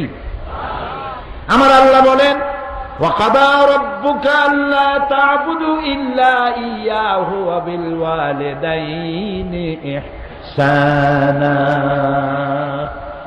তোমার রবের পক্ষ থেকে চূড়ান্ত সিদ্ধান্ত হয়ে গেছে কি? আমি আল্লাহর ইবাদত করার পর মা বাপের এহসান করবে, তাদের সাথে ভালো ব্যবহার করবে। সুবহানাল্লাহ বলবেন না? আমাদেরকে যারা ভদ্রতা শিক্ষা দিতে আসে, কই থেকে আসে? ইউরোপ, আমেরিকা, আমাদেরকে শিখাইতে আসে। বসন্তের পাখি। তোমরা নিজেরা শেখো, আমাদের শিখান লাগবে না। সেখানে ছেলে যখন বড় হয়, গার্লফ্রেন্ড নিয়ে চলে যায়, বাপের খবর নেয় না। মেয়ে যখন বড় হয়, বয়ফ্রেন্ড নিয়ে চলে যায়, মা বাপের খবর রাখে না। মা বাপ বুড়ো হয়ে গেল, সরকার সেখানে তাদের জন্য করেছে ওল্ড পিপল সেন্টার। আমি নাম থুইছি বুড়া বুড়ির এতিমখানা। এই বুড়া বুড়িরা ওইখানে পড়ে থাকে। 25শে ডিসেম্বর তার ছেলে মেয়ের একটা কার্ড পাঠায়, বড়দিনের কার্ড। মার বাবা ওই কার্ড নিয়ে বন্ধুদের দেখায়, আমার ছেলে আমাকে স্মরণ করেছে। আহারে বাবা, তোমরা আমাদের শিখা।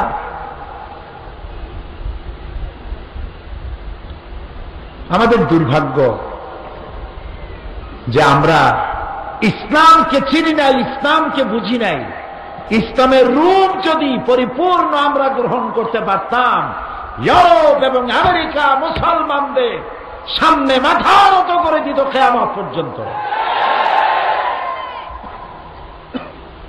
আমরা না ইসলামকে বুঝেছি সঠিকভাবে, না আমল করতে পেরেছি সঠিকভাবে। আল্লাহ তাআলা বলছেন, মা বাপ একে সম্মান করো। আল্লাহ তাআলা বলছেন, তোমার মা বাপ যখন বুড়ো হয়ে যাবে, বুড়া হইলে মেজাজ ভালো হয় না খিটখিটে হয়? চট্টগ্রামে হয় না? হয়। বুড়া হইলে মেজাজ যায় খিটখিটে হয়ে, ভালোটাও ভালো হিসেবে নিতে পারে না। আর মানসিক দিক থেকে একটু অসুবিধা হয় কি?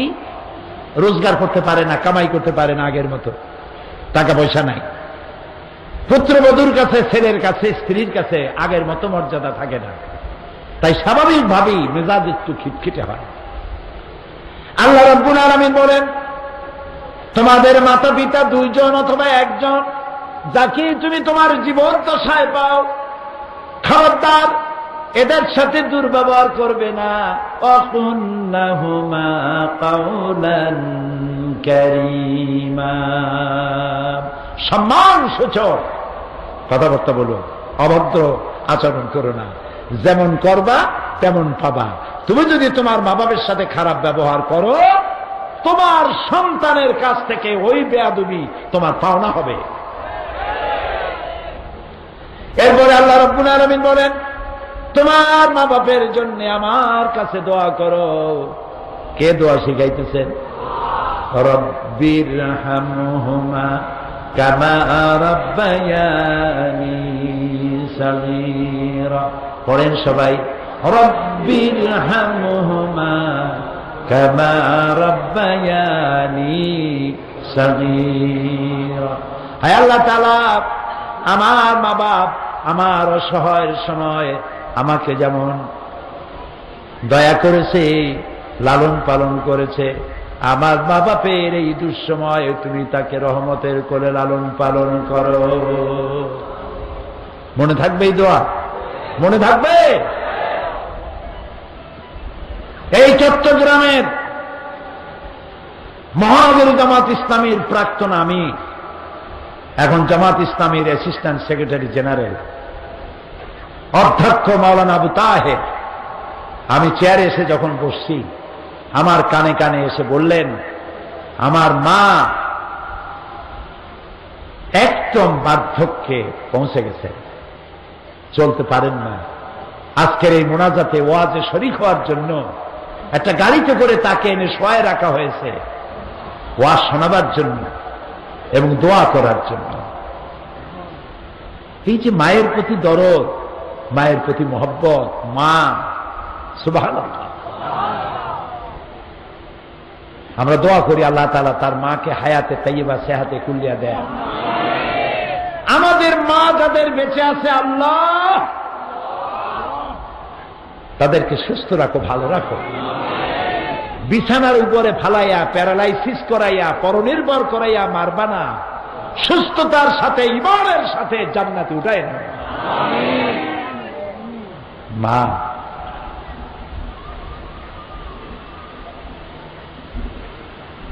আল্লাহ রাব্বুল আলামিনের নবী বলেছেন, তিনজনের দোয়া কবুল হবে, মুসাফিরের দোয়া, মাজলুমের দোয়া, আর মা বাপ যদি দোয়া করে, ওই দোয়া আল্লাহ রাব্বুল আলামিনের দরবারে মঞ্জুর হয়ে যায়।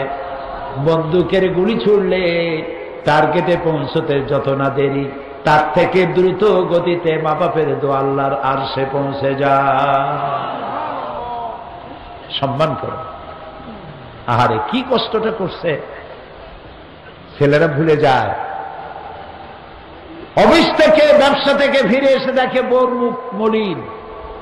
তোমার মুখ কালো কেন? তোমার মা আমাকে গালি দিছে। ব্যাস, মায়ের সাথে কথা বন্ধ হয়ে গেল। এটা কি ভালো কাজ হয়েছে? ভালো কাজ হয়নি। স্ত্রীর কথা মতো মায়ের সাথে খারাপ আচরণ করো না। মায়ের হক তো তুমি আদায় করতে পারবে না।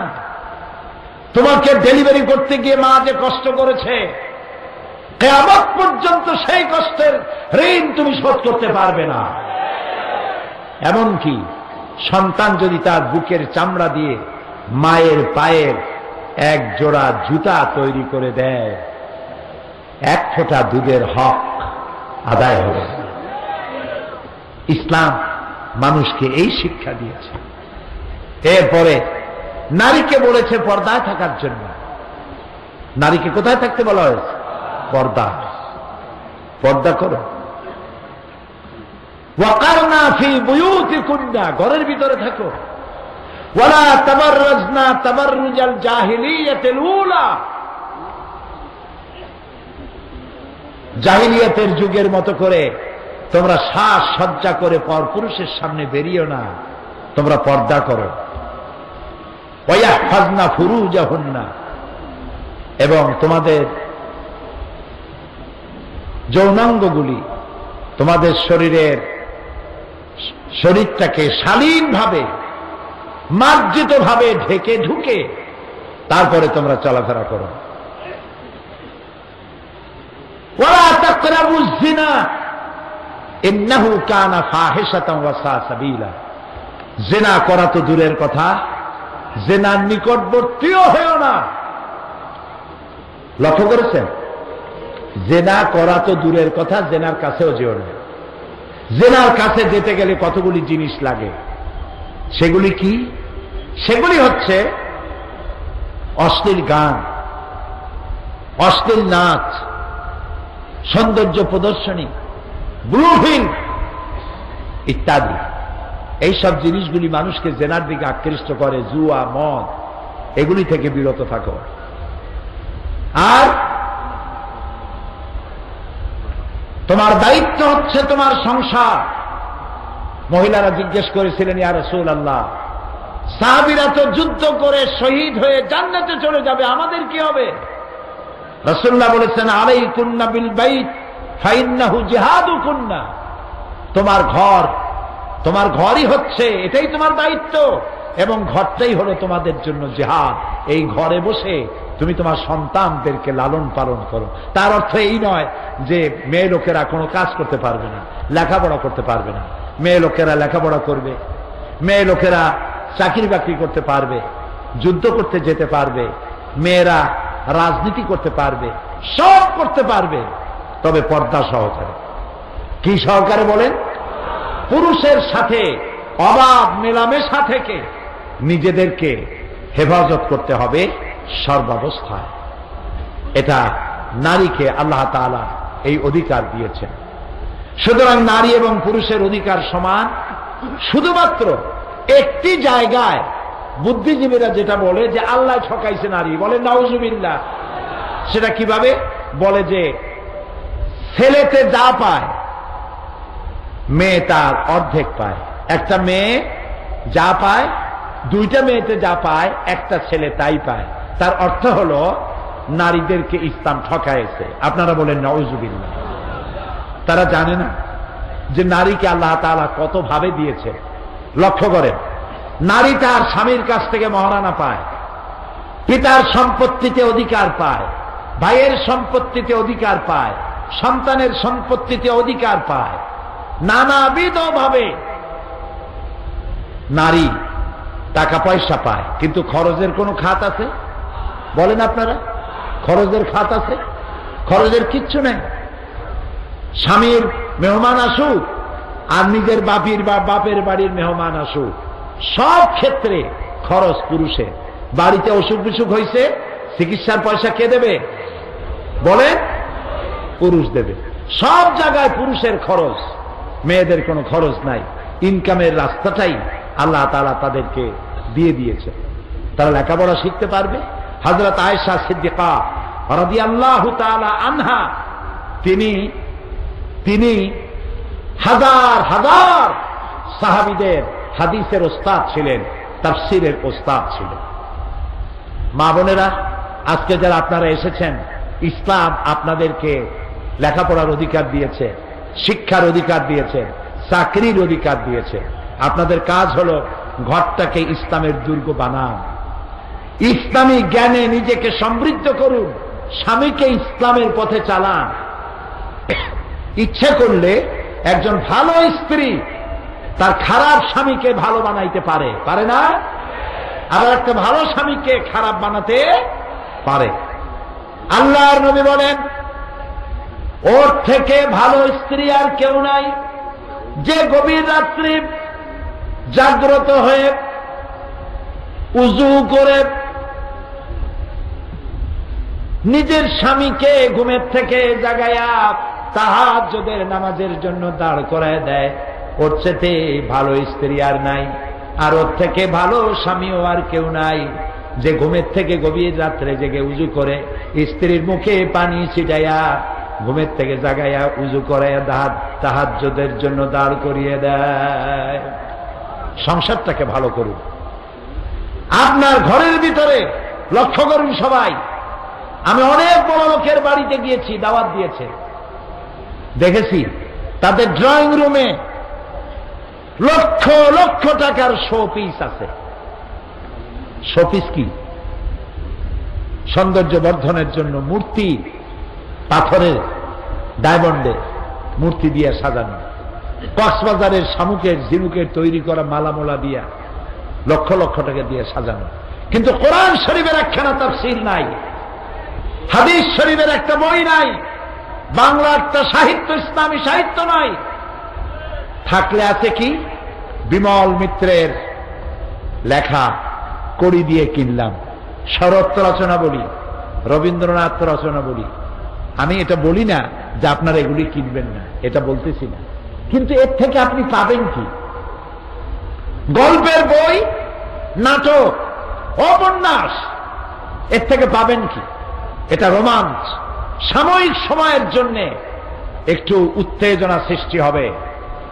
কি সুন্দর করে লেখা, কোতোয়ালের ছেলে রাজার মেয়ের সঙ্গে করেছে প্রেম, বটতলায় দেখা হলো, তারপর দুজনে পরামর্শ হলো, মোবাইলে SMS করলো, এরপরে মেয়েটাকে নিয়ে 3 তলার বারান্দা ভাঙ্গিয়া 4 তলায় গিয়ে পড়ল, তারপরে ধরা পড়ল, এরপরে গল্প শেষ। কোন এতে লাভ হইল কি? বলেন, আমারে বুঝান, লাভটা হইল কি?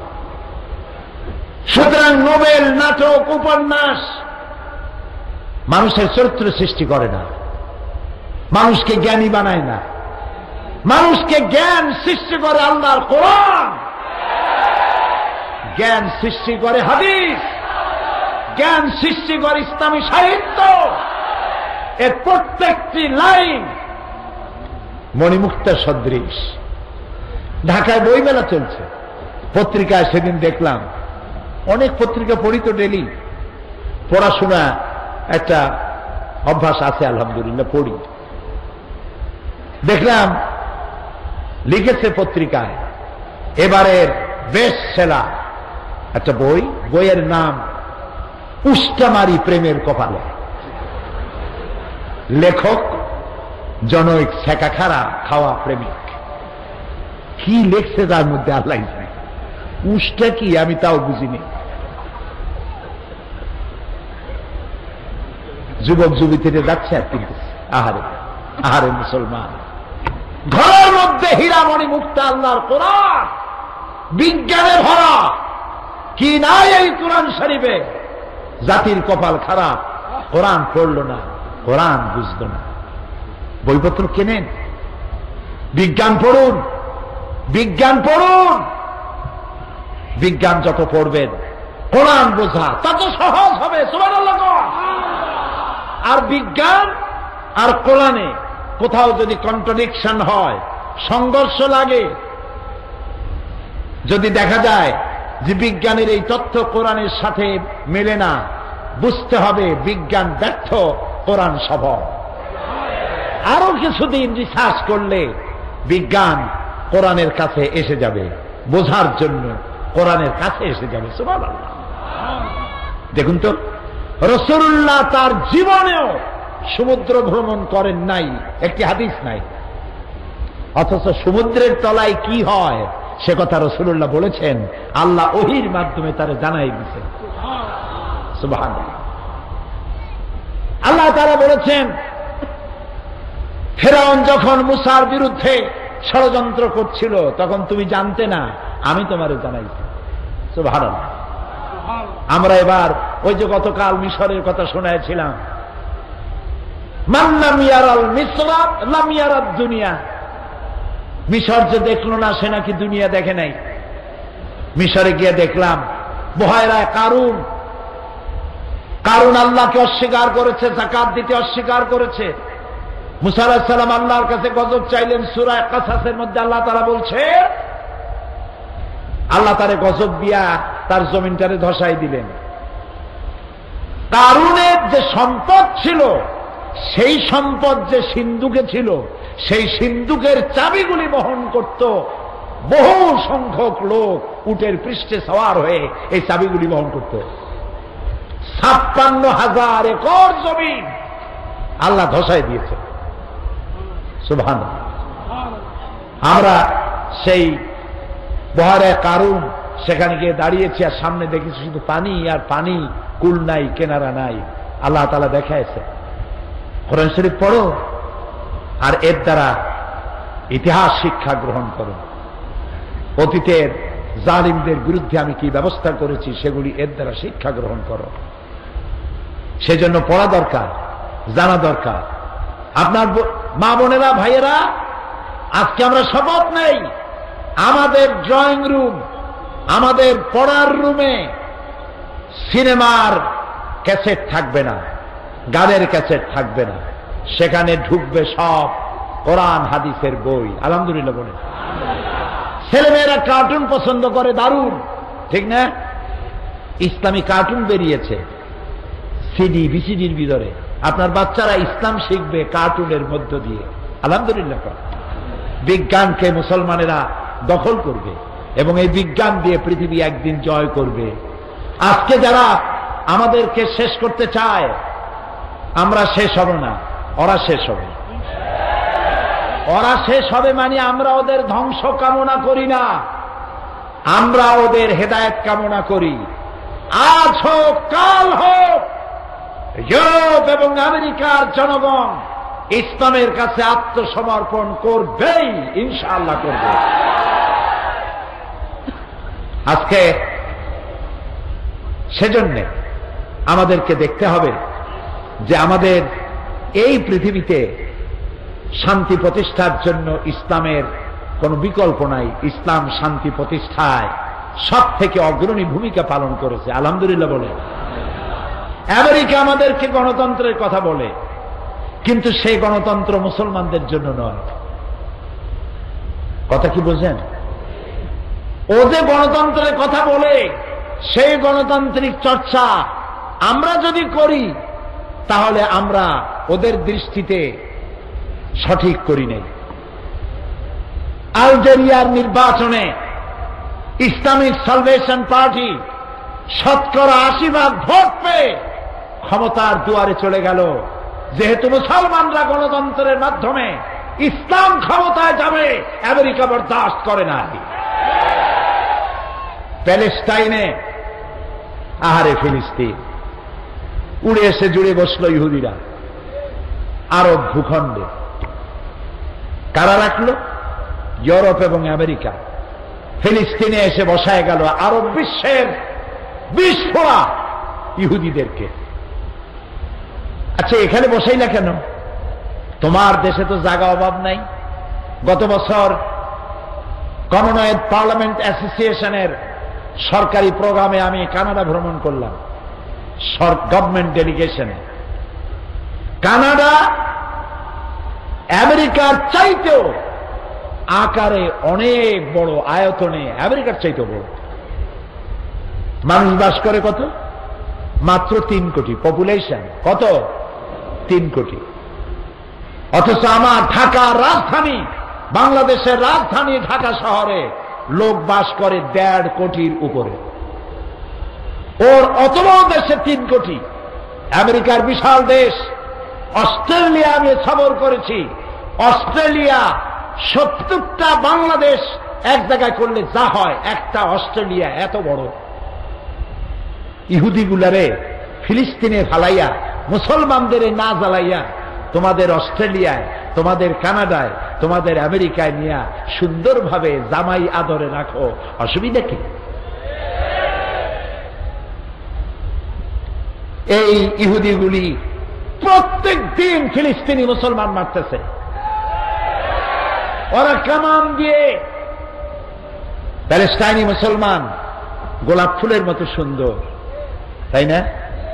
ওরা কামানের গোলা মেলে মুসলমানদেরকে হত্যা করছে। আর ছোট্ট ছোট্ট বাচ্চারা মায়ের কাছ থেকে বিদায় নেয়, আসসালামু আলাইকুম মা, বিদায় দাও, জান্নাতে যাচ্ছি।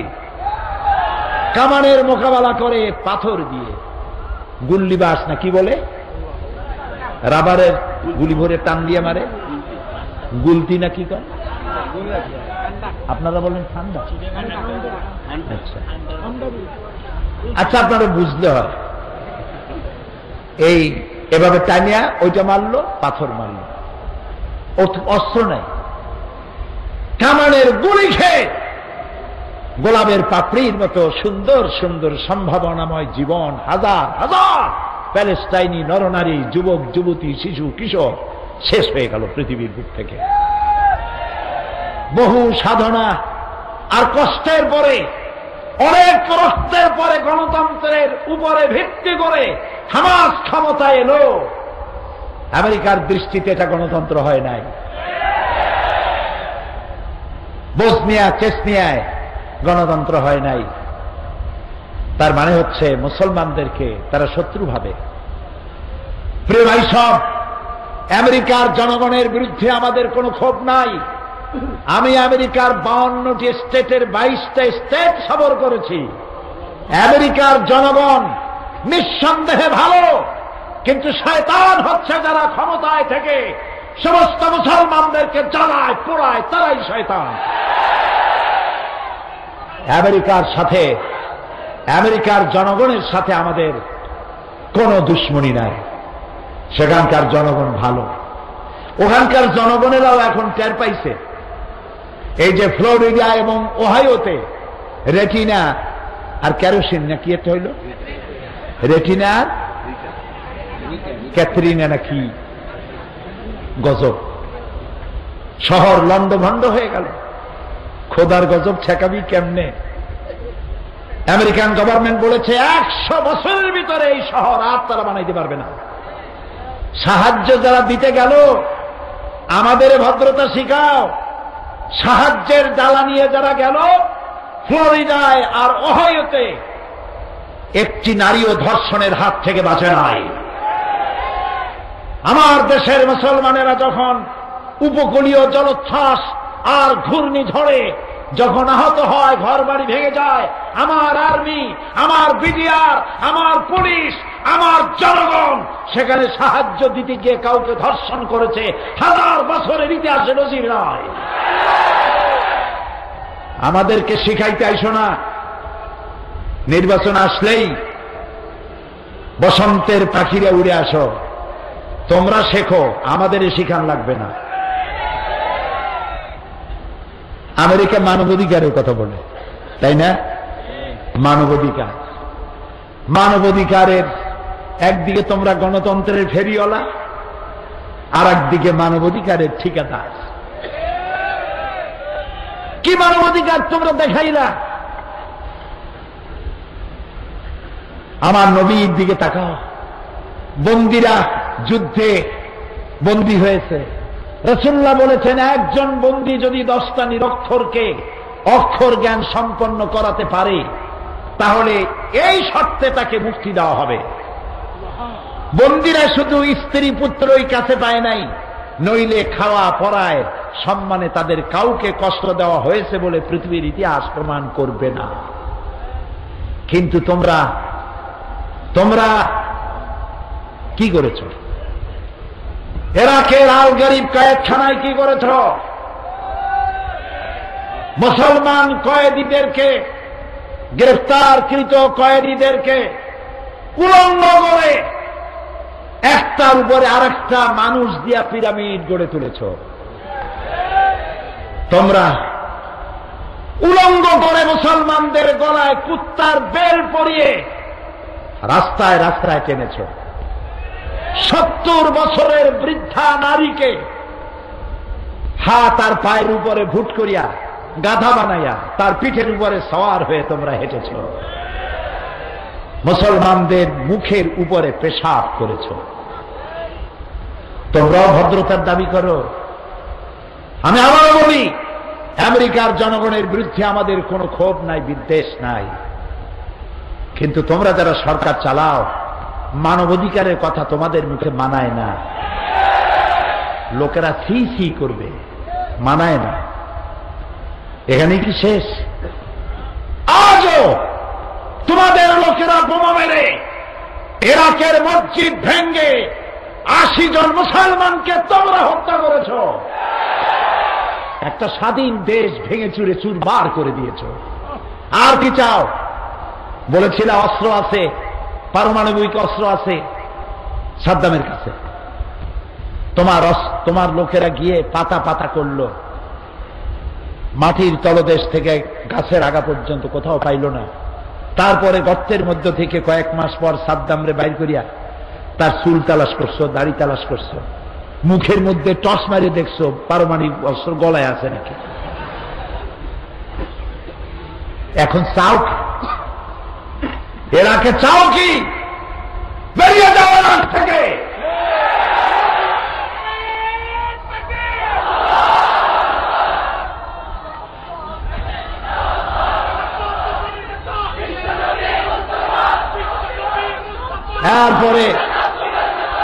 এরপরে গুয়ান্তানামো বে কিউবার বন্দিখানা, এটি পৃথিবীর জাহান্নাম। এটা পৃথিবীর কি জাহান্নাম। জাতিসংঘ তো বাংলাদেশে না, জাতিসংঘ বলতেছে এটার এখন বন্ধ করো। কি করেছো তোমরা সেখানে? পৃথিবী জানে, পৃথিবীর কাছে স্পষ্ট হয়ে গেছে, তোমার সভ্যতার কাপড়, সভ্যতার প্যান্ট, সভ্যতার আন্ডারওয়্যার সব খুলে গিয়েছে দুনিয়ার সামনে। তুমি কি করেছো? গুয়ান্তানামো বে মুসলমান কয়েদিদেরকে হাত পাও বাঁধা তার সামনে কোরআন শরীফ খুলে সেই কোরআনের উপরে তোমার সৈন্যরা পেশাব করেছে। আল্লাহর শাস্তির অপেক্ষা করো। ও আল্লাহ, তুমি শোনো, তুমি তো আমার সেই আল্লাহ যে ফেরাউনকে চুবিয়ে মেরেছ, নমরুদকে জুতা মেরে দুনিয়া থেকে বিদায় করেছ, আজ আমার রসুলকে যারা গালি দিয়ে আমার কলিজায় আগুন জ্বালালো, কোরআন শরীফে পেশাব করলো, ও আল্লাহ, তোমার কাছে শাস্তি দাবি করি।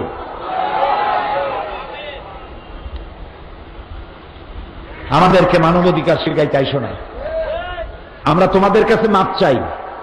আমাদের গণতন্ত্র শিখাইতে আইসো না, মানবাধিকার শিখাইতে আইসো না। আমার দেশের কোন নেতা নেত্রী তোমাদের কাছে নালিশ করলে তোমরা ফিরে দাও, যে দেশের সমস্যা দেশে গিয়ে মিটাও, আমাদের কাছে নালিশ করতে আইসো না।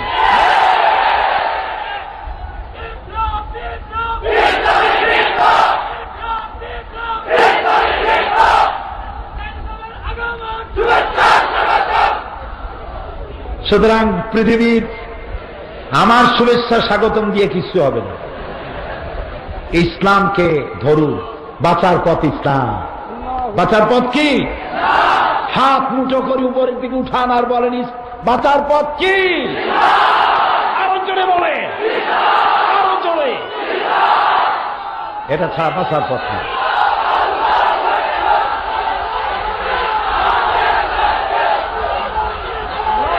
আজ আজ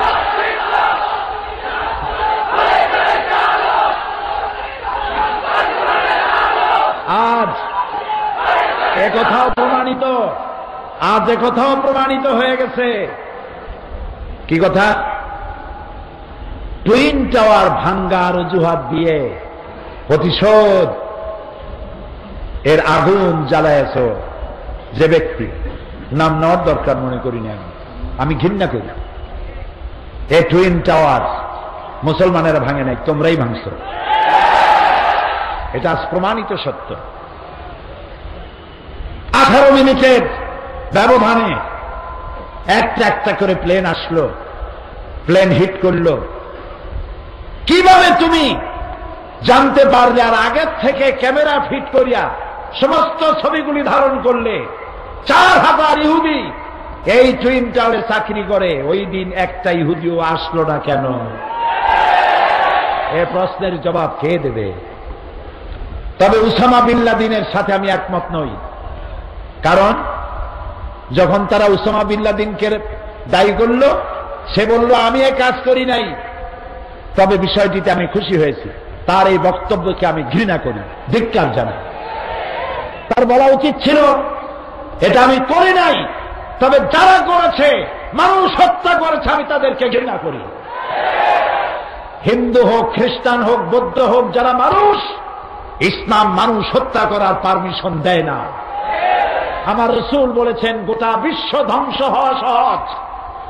আবার শুনুন, আমার রাসূল বলেছেন এই গোটা বিশ্ব আল্লাহর কাছে ধ্বংস হওয়া সহজ, কিন্তু একটি মানুষ হত্যা হওয়া, খুন হওয়া, এর থেকে আল্লাহর কাছে বেশি কঠিন। সুতরাং মানুষ তো মানুষই, সে যে মানুষই হোক।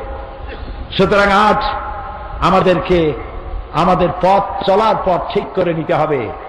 আমাদের মুরব্বী, দুনিয়ার কাউকে মানি না, আমাদের মুরব্বী, আমাদের নেতা শুয়ে আছেন মদিনাতুর রাসূল সাল্লাল্লাহু আলাইহি ওয়াসাল্লাম, বিশ্ব নবী রাহমাতুল লিল আলামিন, মুহাম্মদ রাসূলুল্লাহ সাল্লাল্লাহু আলাইহি ওয়াসাল্লাম।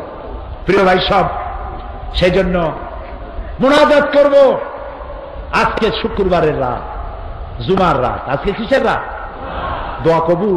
আলহামদুলিল্লাহ। দাঁড়ানো ভাইরা সব বসেন। এত বড় মোবারক রাত জীবনে আরেকবার পাবো, নিশ্চয়তা আছে? নিশ্চয়তা আছে? দাঁড়ানো ভাইরা বসেন। আরেকটি কথা বলতেই হয়, সেটি হল আমাদের দেশে, এই দেশের ভাগ্য ভালো বানাবার জন্য আমাদের কি কাজ করতে হবে, ঠিক কিনা? আমরা বাইরে কারো পরামর্শ চাই না, আমরা আমাদের দেশ চালাতে সক্ষম, ঠিক কিনা? আমার দেশের সংবিধান আছে, আমার দেশে পার্লামেন্ট আছে, আমার দেশে 14 কোটি মানুষ আছে। বাইরে নালিশ করা ছোট্ট ছোট্ট বাচ্চাদের জন্য শোভা পায়, যারা স্কুলে ক্লাস 1-এ পড়ে তাদের জন্য নালিশ শোভা পায়। কোন রাজনৈতিক নেতা নেত্রী বাইরের দেশে নালিশ করা বাল্য সুলভ, বালিকা সুলভ কাজ। আমার দেশের সমস্যার সমাধান করতে আমরা সক্ষম। সুতরাং ডিজেলের মূল্য বৃদ্ধি, লোডশেডিং, দ্রব্যমূল্যের ঊর্ধ্বগতি, ডাল চিনির দাম বেশি, এই সব সাময়িক অসুবিধার কথা বলে সরকারের বিরুদ্ধে জনমত গঠন করে আসতে চায় কারা? ওরা কারা? এই 14 গোষ্ঠীর একটা গোষ্ঠী বড় পরিচিত, বাকি 13টা সব সাইনবোর্ড, ফুটা বেলুন। এই বেলুনেরা এক একটা ডেড হর্স। ওই 13টার সারা দেশে ওর একটার 500 লোক নাই। ওরা যেখানে বক্তৃতা করে ওদের মঞ্চ দেখানো হয়, শ্রোতা দেখানো হয় না। কাজী লজ্জা পাবে, শ্রোতার চাইতে মঞ্চে লোক বেশি। এরকম 13খানা সাইনবোর্ড নিয়ে জট বানাইছে, জোট না জট। বিশ্বাস করুন, এই 13টার 13 জন নেতা নিজের মাতৃভূমিতে যেখানে দাঁড়াবে সেখানেই জামানত বাজেয়াপ্ত হবে। পার্লামেন্টের সদস্য কিয়ামত পর্যন্ত হতে পারবে না। এর কারণ এরা বামপন্থী। এদের সাথে দেশের মানুষ আর মাটির কোনো সম্পর্ক নাই। কাজেই সাময়িকভাবে কিছু জিনিসের দাম দেখা জিজ্ঞেস করতে চাই, ডিজেল, তেল, চিনি এর মূল্য বেশি না মুসলমানদের ইমানের দাম বেশি? সাময়িক সময়ের জন্য এই দামগুলির কথা শুনিয়া মিডিয়ার প্রচারণায় বিভ্রান্ত হয়ে খাল কেটে কুমির ঢুকাবার কাজ আহাম্মক আর বেকুবরাই করতে পারে, দেশপ্রেমিক ইমানদারেরা করতে পারে না।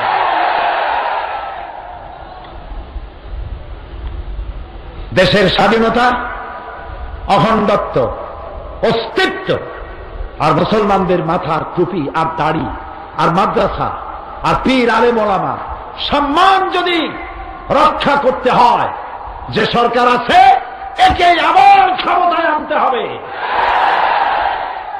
সকলে ঐক্যবদ্ধ থাকুন, আল্লাহর কাছে দোয়া করুন, আল্লাহ তাআলা ষড়যন্ত্র থেকে আমাদেরকে বাঁচাও, ষড়যন্ত্র থেকে আমাদেরকে রক্ষা করো।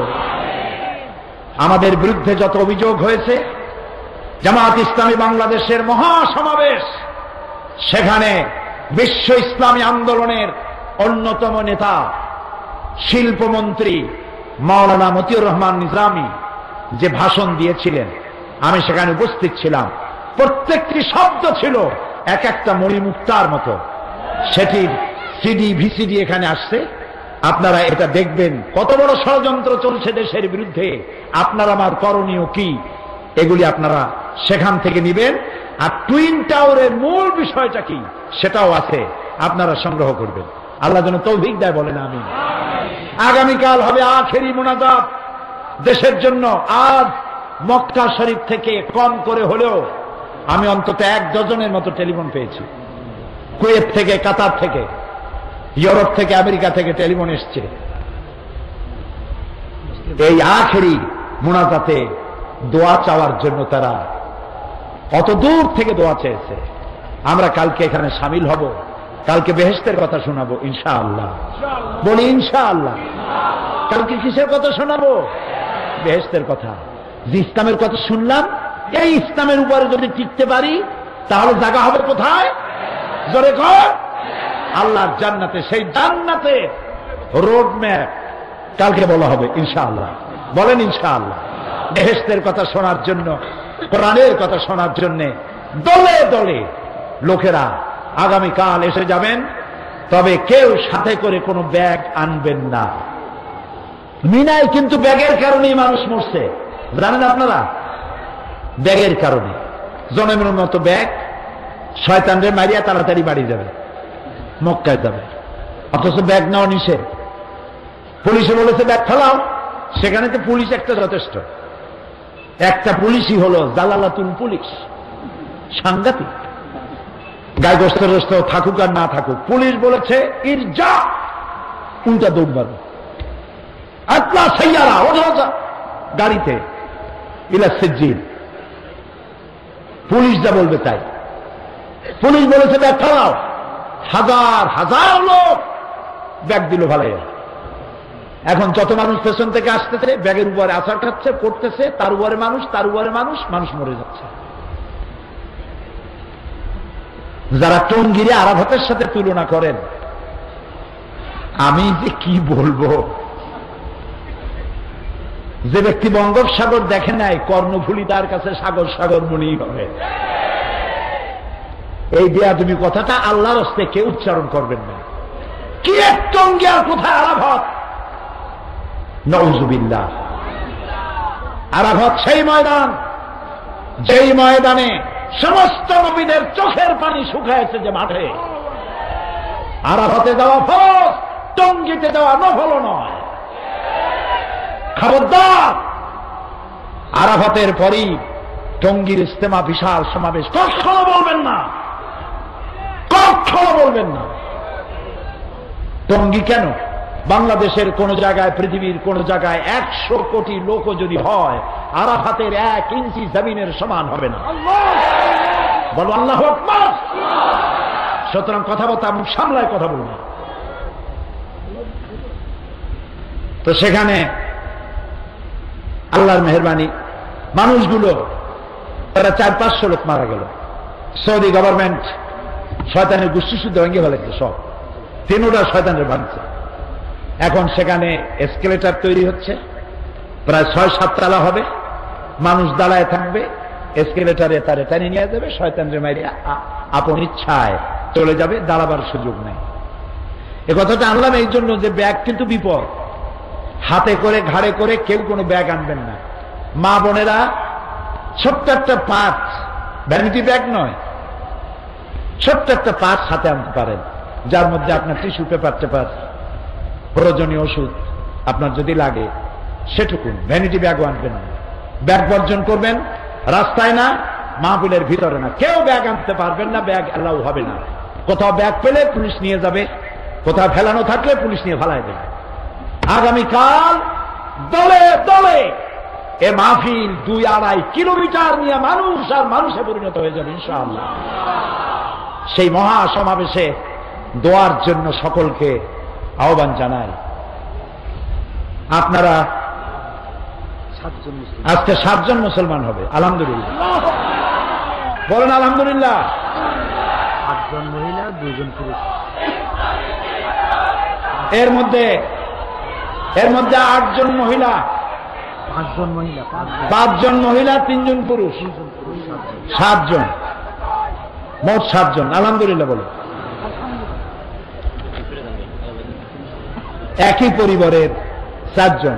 অজিত বড়ুয়া, মৃত জুনু বড়িয়া, বাড়ি পদুয়া, চট্টগ্রাম, ধর্ম বৌদ্ধ, বর্তমান নাম পছন্দ করেছে মোহাম্মদ আবুল কালাম আজাদ।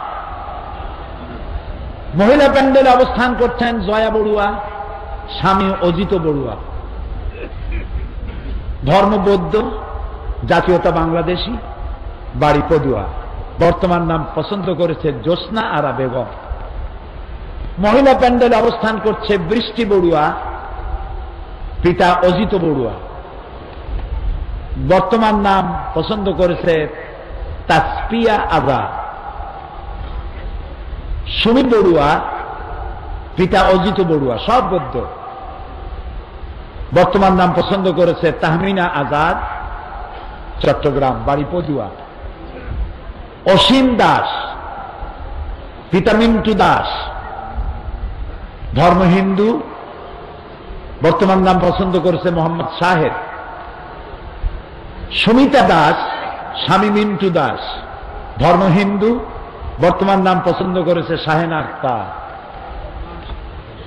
প্রীতি স্নিগ্ধা তালুকদার, পিতা বিধ ভূষণ তালুকদার, রাঙ্গামাটি, পার্বত্য, চট্টগ্রাম। বর্তমান নাম পছন্দ করেছে আয়েশা আক্তার। আপনারা যারা মায়েরা বোনেরা প্যান্ডেলে আছেন, মহিলা প্যান্ডেলে, ওখানে বসে আপনারা পড়েন। আর এখানে কয়জন? দুজন। দাও, হাত দাও, হাত দাও, কাছে আসো। লা ইলাহা ইল্লাল্লাহু মুহাম্মাদুর রাসূলুল্লাহ। আল্লাহ ছাড়া কোন ইলাহ নাই। মুহাম্মদ সাল্লাল্লাহু আলাইহি ওয়াসাল্লাম আল্লাহর প্রেরিত রাসূল। আশহাদু আল্লা ইলাহা ইল্লাল্লাহু ওয়াহদাহু লা শারীকা লাহু ওয়া আশহাদু আন্না মুহাম্মাদান আবদুহু ওয়া রাসূলুহু। আমি সাক্ষ্য দিচ্ছি, বলো, আল্লাহ ছাড়া কোন ইলাহ নাই, মাবুদ নাই, উপাস্য নাই। তিনি এক, তিনি একক, তার কোনো অংশীদার নাই। আমি আরো সাক্ষ্য দিচ্ছি, মুহাম্মদ সাল্লাল্লাহু আলাইহি ওয়াসাল্লাম আল্লাহর প্রেরিত রাসূল এবং তার বান্দা। সবাইকে বলো আসসালামু আলাইকুম। আপনারা ওয়ালাইকুম বলেন। বসো বসো বসো। প্রিয় ভাই সব, মুনাজাত হবে, আজান হবে, এশার নামাজ হবে, বা জামাত নামাজ পড়ে যাব। এত বড় জামাত জীবনে আর পাবো নিশ্চয়তা নাই। আপনারা যাওয়ার সময় প্রতিদিন বলি, মৌলানা শামসুদ্দিন সাহেব সমাজ কল্যাণের সভাপতি, সম্মানিত ব্যক্তিত্ব, সর্বজন শ্রদ্ধেয়, তিনি যেন ঋণগ্রস্ত না থাকেন মাহফিলের জন্য। এজন্য আপনারা সবাই টাকা নিয়ে আসছেন না? আসতে কোন কেন? আলহামদুলিল্লাহ কন। জানছেন তাই দিবেন, চোখ বুঝে দিয়ে দিবেন, আল্লাহ আপনারই দিবে। বলেন আমিন। আর মুনাজাত করে মাহফিলে যাওয়ার সময় কয়েকটি বইয়ের কথা বলতে হয়। একটি হচ্ছে এই সমাজ কল্যাণ পরিষদ প্রতি বছর মঞ্জিল বের করে। মঞ্জিল কোরআন হাদিসের বহু কথা এর মধ্যে থাকে। এত বড় স্মারক, এটার আপনারা যে হাঁটেন, আমি তো বিরক্ত হয়ে যাব ভাই, আমি মাপ চাই, একটু বসেন আল্লাহর রাস্তায়। আপনারা তো যাবেনই, আজান যখন দেবে উজু লাগলে উজু করতে যাবেন, সময় দেওয়া হবে, হাঁটবেন না। এত বড় সুন্দর মাহফিলে আপনি কেন সুন্দর বানান? আপনার বিবেকের কাছে দাবি রাখি, মেহেরবানি করে বেয়াদবি করবেন না, আল্লাহর রাস্তায় বেয়াদবি করবেন না। বাঁশি বাজানো লাগবে না, বসেন। আল্লাহ রক্ষা করুক, আমাদেরকে আদব রক্ষার তৌফিক দিক, আমরা বলি আমিন। এর মধ্যে অনেক মূল্যবান প্রবন্ধ আছে। 80 টাকা খরচ হয়েছে প্রত্যেকটা কপিতে, ছাপাতে, কিন্তু ওনারা চান প্রত্যেকের কাছে কাছে এই বইটি চলে যান। সেজন্য মাত্র 40 টাকা হাদিয়ে রেখেছেন, অর্ধেক দাম। মঞ্জিল, মনে থাকবে নাম? মঞ্জিল। শিশুকে আপনি কেমনে ভালো বানাবেন, সেজন্য শিশুর প্রশিক্ষণ পদ্ধতি, এ বইটি আমার লেখা। এ বইটি বাপেরাও কেনেন, মায়েরাও কেনেন। এখন মোনাজাত হবে প্রত্যেক দিনের মতো। আজকেও বলি, কোরআনের তাফসীর কিয়ামত পর্যন্ত মানুষেরা যদি করে, তাফসীর শেষ হবে না। আলহামদুলিল্লাহ, সুবহানাল্লাহ। কোরআন শরীফের তাফসীর যদি আমরা বুঝি, হাদিস বুঝি আর আমল করি, খাঁটি মুসলমান হয়ে যাব। কোরআন বোঝার জন্যে তাফহিমুল কোরআন কিনবেন। বলেন কি নাম, কি বলেন নাম বলেন, জোরে বলেন। তাফহিমুল কোরআন, এই তাফসীর প্রত্যেকের ঘরে ঘরে যেন পৌঁছে যায়। ঢাকা থেকে বহুত লাইব্রেরি আছে, বই ছাড়া কেউ যাবেন না, বই সমানে কিনবেন আর মাহফিলে সাহায্য করবেন। কালকে মাহফিলে আসবেন, মা বোনেরা তাদের মাঠ, তাদের প্যান্ডেল, রাস্তাঘাট যেখানে জায়গা পান সেখানে বসবেন। মা বোনদেরকে সবাই সম্মান জানাবেন। যে এলাকায় মা বোনেরা বসবে, পুরুষেরা সেখানে বসবেন না তাদের সম্মানের কারণে। মা বোনদেরকে সকলেই আমরা মর্যাদা দেব, সম্মান দেব। প্রত্যেকের অধিকার সম্পর্কে জাগ্রত থাকবো। আবারও বলি, আগামীকাল কোন ব্যাগ, কোন টোপ